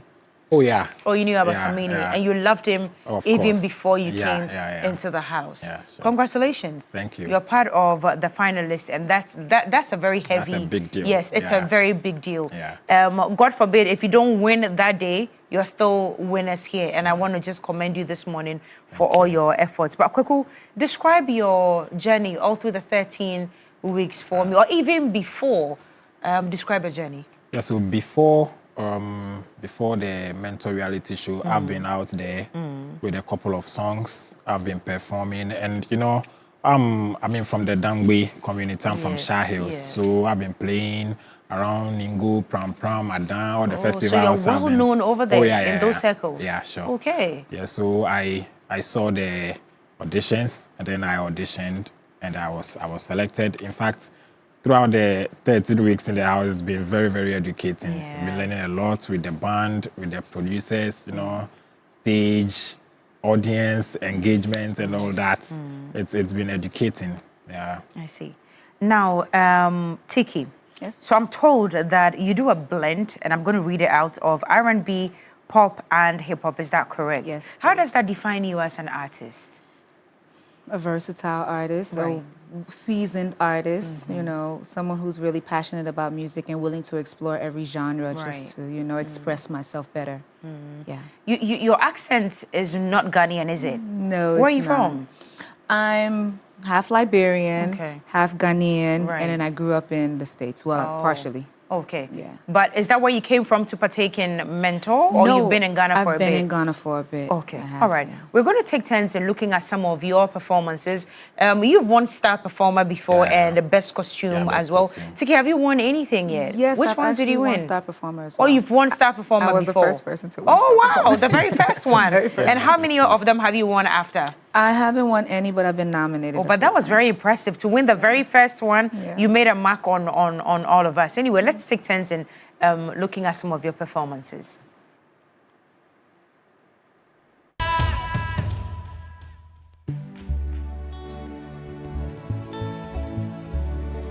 Yeah.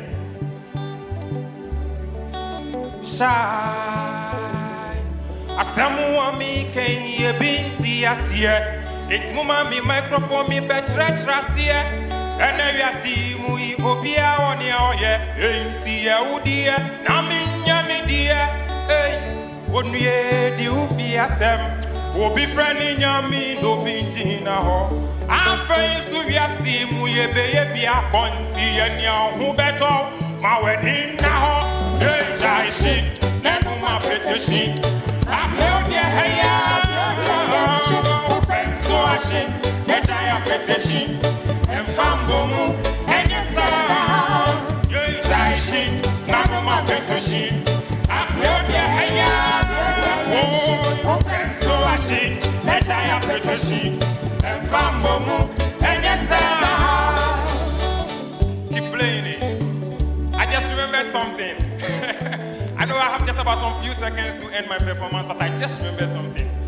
You know, sitting back and watching the judges pass their comments. Wow. You know, I remember back there in Shah Hills when I was younger. I grew up in a house where there was no TV set.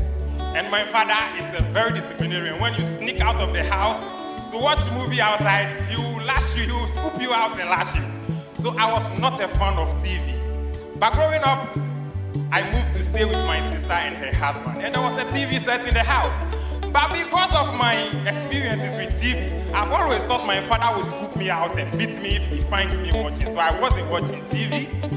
But you know, there was one show on TV that was always my favorite, and that has been the TV3 Mentor reality show. So, you know, relax. Maybe because I'm doing some video, I'll be allowed to do this one, eh? Well, so, myself and my sister's husband, which I'm sure they are home watching me. What we normally do is that every Sunday night, we'll be sitting in the sitting room watching the TV3 Mentor. We're just gonna take you high. We're just gonna take you down. All right, Kweku Shai. Let's take a look at Tiki now. Tiki, you are so bougie. You are so bougie. Look at the way you're comfortably seated.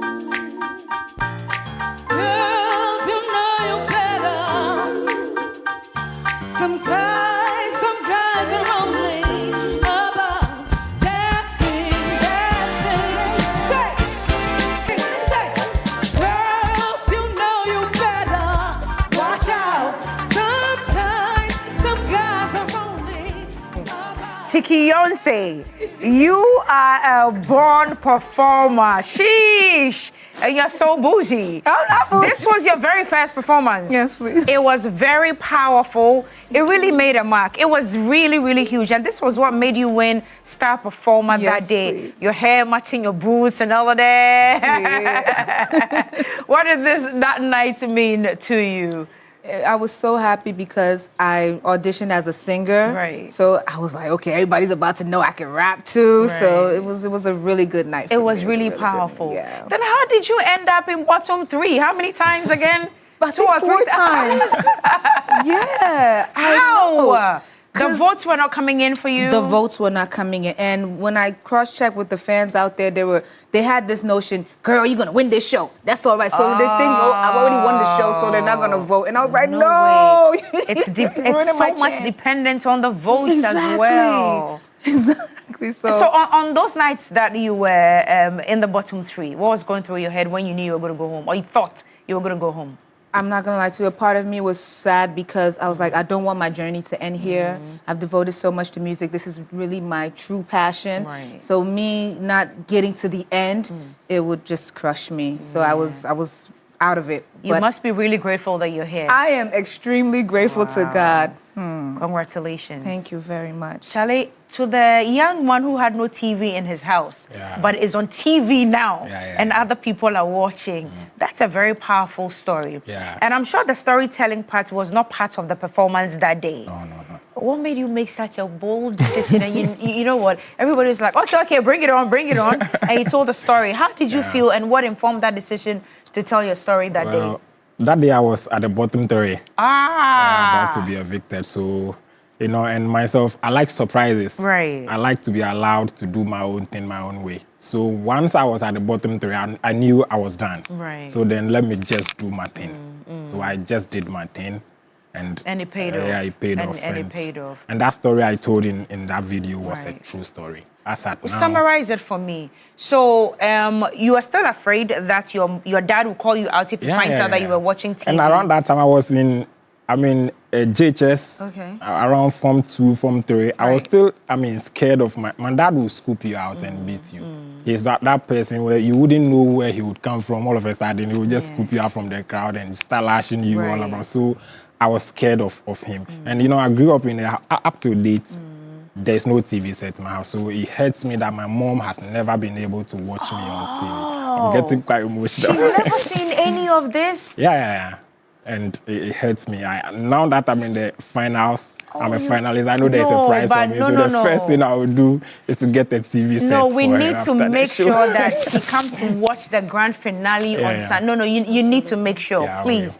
If this is the biggest thing you have to do for mommy, I would help you to do it. You need to make sure that she comes on Sunday to come and watch you. And right after, because I can tell they're going to do a lot more exploits. So right after, you need to get her TV set I will. to That watch. would be the first thing I would do. Oh, you have a beautiful story.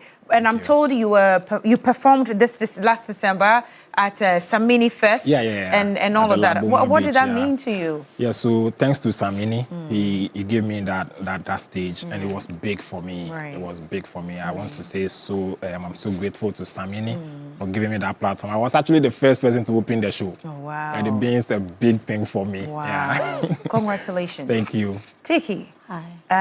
Your genre is really, really powerful. How do you feel, how do you think the Ghanaian market is embracing the kind of music that you do? I believe that things have really changed in Africa, especially, people know good music, they appreciate live music as well. And I don't think it will be very difficult now for them to understand the message I'm trying to pass because the internet is there as well. It has really expanded the minds, and so I feel like it's going to be easier because now there's a lot of Afrofusion going on where artists are merging hip hop and Afrobeat, R&B and Afrobeat. So it's going to be a good connection. Now, the Tiki before the competition, and the Tiki now. Is there a difference? Yes, because she wasn't Tiki before the competition. She was actually Denise. Okay. And I've done a couple of reality shows before. I was a part of Project Fame once upon a time. The Denise name rings a bell. Yes. You went in that competition with Denise. Yes, I please. remember now. Yes, please. I was trying to place a finger where I know you from. You just confirmed it for me. Denise, I remember you. Yes, please. Oh, go on. Yeah.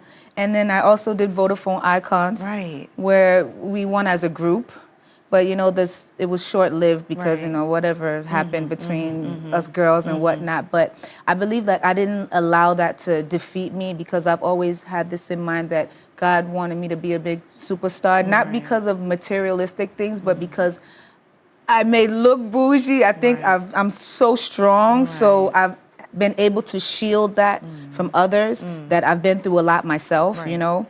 So just the resilience and the superwoman that I've continued to be, I've just been persevering and just pushing forward. So when Mentor came, I was like, yeah, this is definitely my opportunity. I know that I feel like this is divine timing for me. This is definitely my chance now.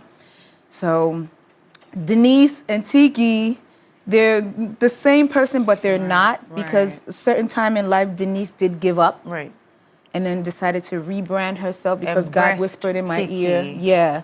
God whispered in my ear, no, don't give up. You've been through more than this. You have a story to tell, and I'm going to tell my story through you. So however I'm going to push it on to these people, I want you to not give up. So that was me. I just decided, you know what? Let me just rebrand, call myself Tiki. You've come And such a long way. very I'm proud of you. Thank you. Congratulations. The big one, or the big day, is on Sunday. I'll come back to you to tell me how prepared you are. Okay. And just in case the scale does not swing in your favor, what would happen? Sure. But Kwekushai, Yeah, both ways. Sunday is almost here. Yeah. First off, we're getting Mommy and her gang, if we can say that, to come and watch you. But how else are you prepping for Sunday? Yeah, fully prepared. You know, Sunday gives us a space to be ourselves. I always say that I love that part of the story where you have to be yourself. Right. And they say no two people are the same. And myself, from my background, growing up as a Dangbe, I'm a believer also in Africans and what we are. Okay. So a lot of that will be shown on the stage. That is my real self. Yes. Yeah, so that aside, the preparation with the band, with my songs, song choices and all that, we are all set. I'm told you're also on a project to preserving the Dangbe language and the culture. How is that shaping up so far? Yeah, it's going good. In the beginning of the competition, the attention wasn't drawn so early. Right. But on that night where I was at the bottom three, that video went very, very far. And the whole Dangbe community realized the need to do something. Right. And they've been voting so far. I believe that we all have a heritage and something to protect. Yeah, so I'm here with my representation as a Dangbe. I cannot be something else apart from that. Right. And that is the only thing I can show off. Yeah, so. Okay. Congratulations Thank to you. you We're so hoping much. to see you win on Sunday. Tiki, how is your prepping also going? What are we to expect? Well, you're definitely going to expect the energy. You're going to feel my passion, basically. I'm telling my story through my song. Like, this is a great thing because I get to finally perform my own Your own song, song, yeah. on stage and let people know that, wow, she has a lot to offer, you know. And just in case, like you said, it doesn't sway in my favor, as a young, energetic, God-fearing woman, I believe that at the end of the day, I'm still going to remain disciplined. I'm still going to continue on my journey. I'm going to take the lessons that I've learned in Mentor as well. And I'm just going to face the world. I'm going to make sure that I don't allow this momentum to die down this time around. Congratulations to both of you. I do pray that you win. What's the short code again? Star 713 star 13 hash. 13 hash. Yeah. Okay, so it's still the same code. Ladies and gentlemen, these are your stars. Make sure you keep them all through the week and make sure that they are your stars. Imagine winners or a winner, one of you, right? It's only one person. I'm wishing you the very best. Please keep voting for them, and God bless you both.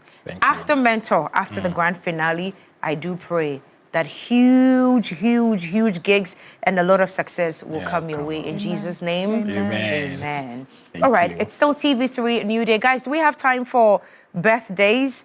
Whilst we prepare for birthdays, Optima Solar Systems offers a reliable solar energy solution in Ghana here, including solar panels, lithium batteries, water heaters, water pumps, and solar-powered CCTV.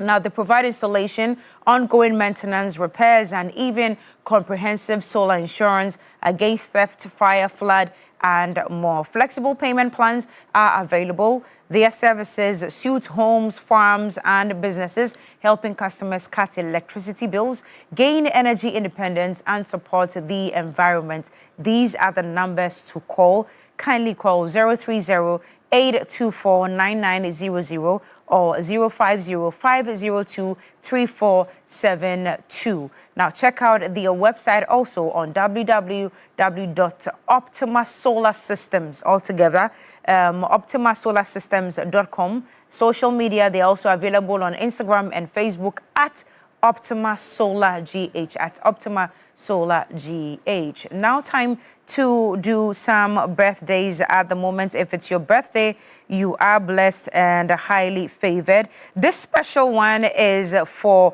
ADO2 Sylvia Janet Alogre, aka Mama G of Ghana National Fire Service, Zuarungu Fire Station, and the CEO of both BOQN and BO Queen in the Upper East region. This one is from the Chief Officer Asambo Samson of Ghana Prisons, wishing his lovely sister a very, very happy birthday. Shall we have the rest of the birthdays?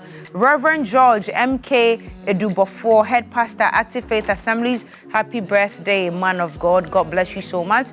Marigold Priscilla Engman, it's your birthday as well. Happy birthday. Stella Abasil, oh, happy birthday, songstress. God bless you so much. We miss you, we miss you, we miss you. Priscilla and Suma Kuma, happy birthday to you. You're a pediatric nurse. God bless you so much. Rita Agbado, continue to enjoy the goodness of God, is from Owaski. Happy birthday. Reverend Walter Bueno Pente, Minister in charge of PCG Calvary Congregation, Dansuman. Happy birthday to you, sir. Ebenezer Logado of Rhythms Africa Sound, cheers to you. It's from Father Bernard here at Media General. Happy birthday to you. Reverend Joseph Ejakun Ofosu, chaplain of UGMC, is from Yedu Chumua. Happy birthday, Rev. Also celebrating Vivian Otiwa of Calvary YAF, stay fulfilled. God bless you so much. Okay, this special one again, ADO2, Sylvia Janet Alogre. Happy birthday to you, ma'am. Enjoy. Esther Wowie of Accra. God bless you. It's from Abel. Emmanuel Agbadam. Happy birthday to you, Emmanuel. Nana Asare Dakon, CEO of Data Point. Happy birthday to you. Amuji Samuel, happy birthdays from your family. Priscilla Dede Agbadam, happy birthday to you, honey. Mimi, Age with Grace, it's from Collins. Is that the last one for the day? Jude Agbamava, special aid to the Minister of Roads. God bless you so much. It's from Roland Walker. Happy birthday to you, Jude. I think that's it, guys. Okay, Adam Kojo Avemega, happy birthday to you as well. It's from your wife and the kids. Lieutenant Ernestina Marte, happy birthday. Reverend Marcus Sokpo, happy birthday, Rev. Frank Osei Tutu, wishing you a year filled with good health. Okay. More birthdays coming up. John Nkansa, God bless you so much. Also celebrating Irene Coleman of Takwa. God bless you so much. Okay. Morris Kwanzaa, renowned sports journalist and consultant. God bless you so much. Priscilla, I love you so much. It's from Erica. And Mrs. Cindy Amwakon, Philip Dazi of TV3 sent in this one. Guzel Ataja, we love you from your hubby, Senam Ataja and the children. You are so beautiful. Happy birthday to you, ma'am. If it's your birthday too, God bless you. Timothy Goba, it's also your birthday. Happy birthday to you. It's from your dad, Timothy. So then you are junior. It's from your dad, Timothy Goba. happy birthday to you. Here's where we draw the curtains down for TV3 A New Day today. Tomorrow, 6 a.m., we will be back on your TV screens. Thank you. Enjoy the rest of our programming.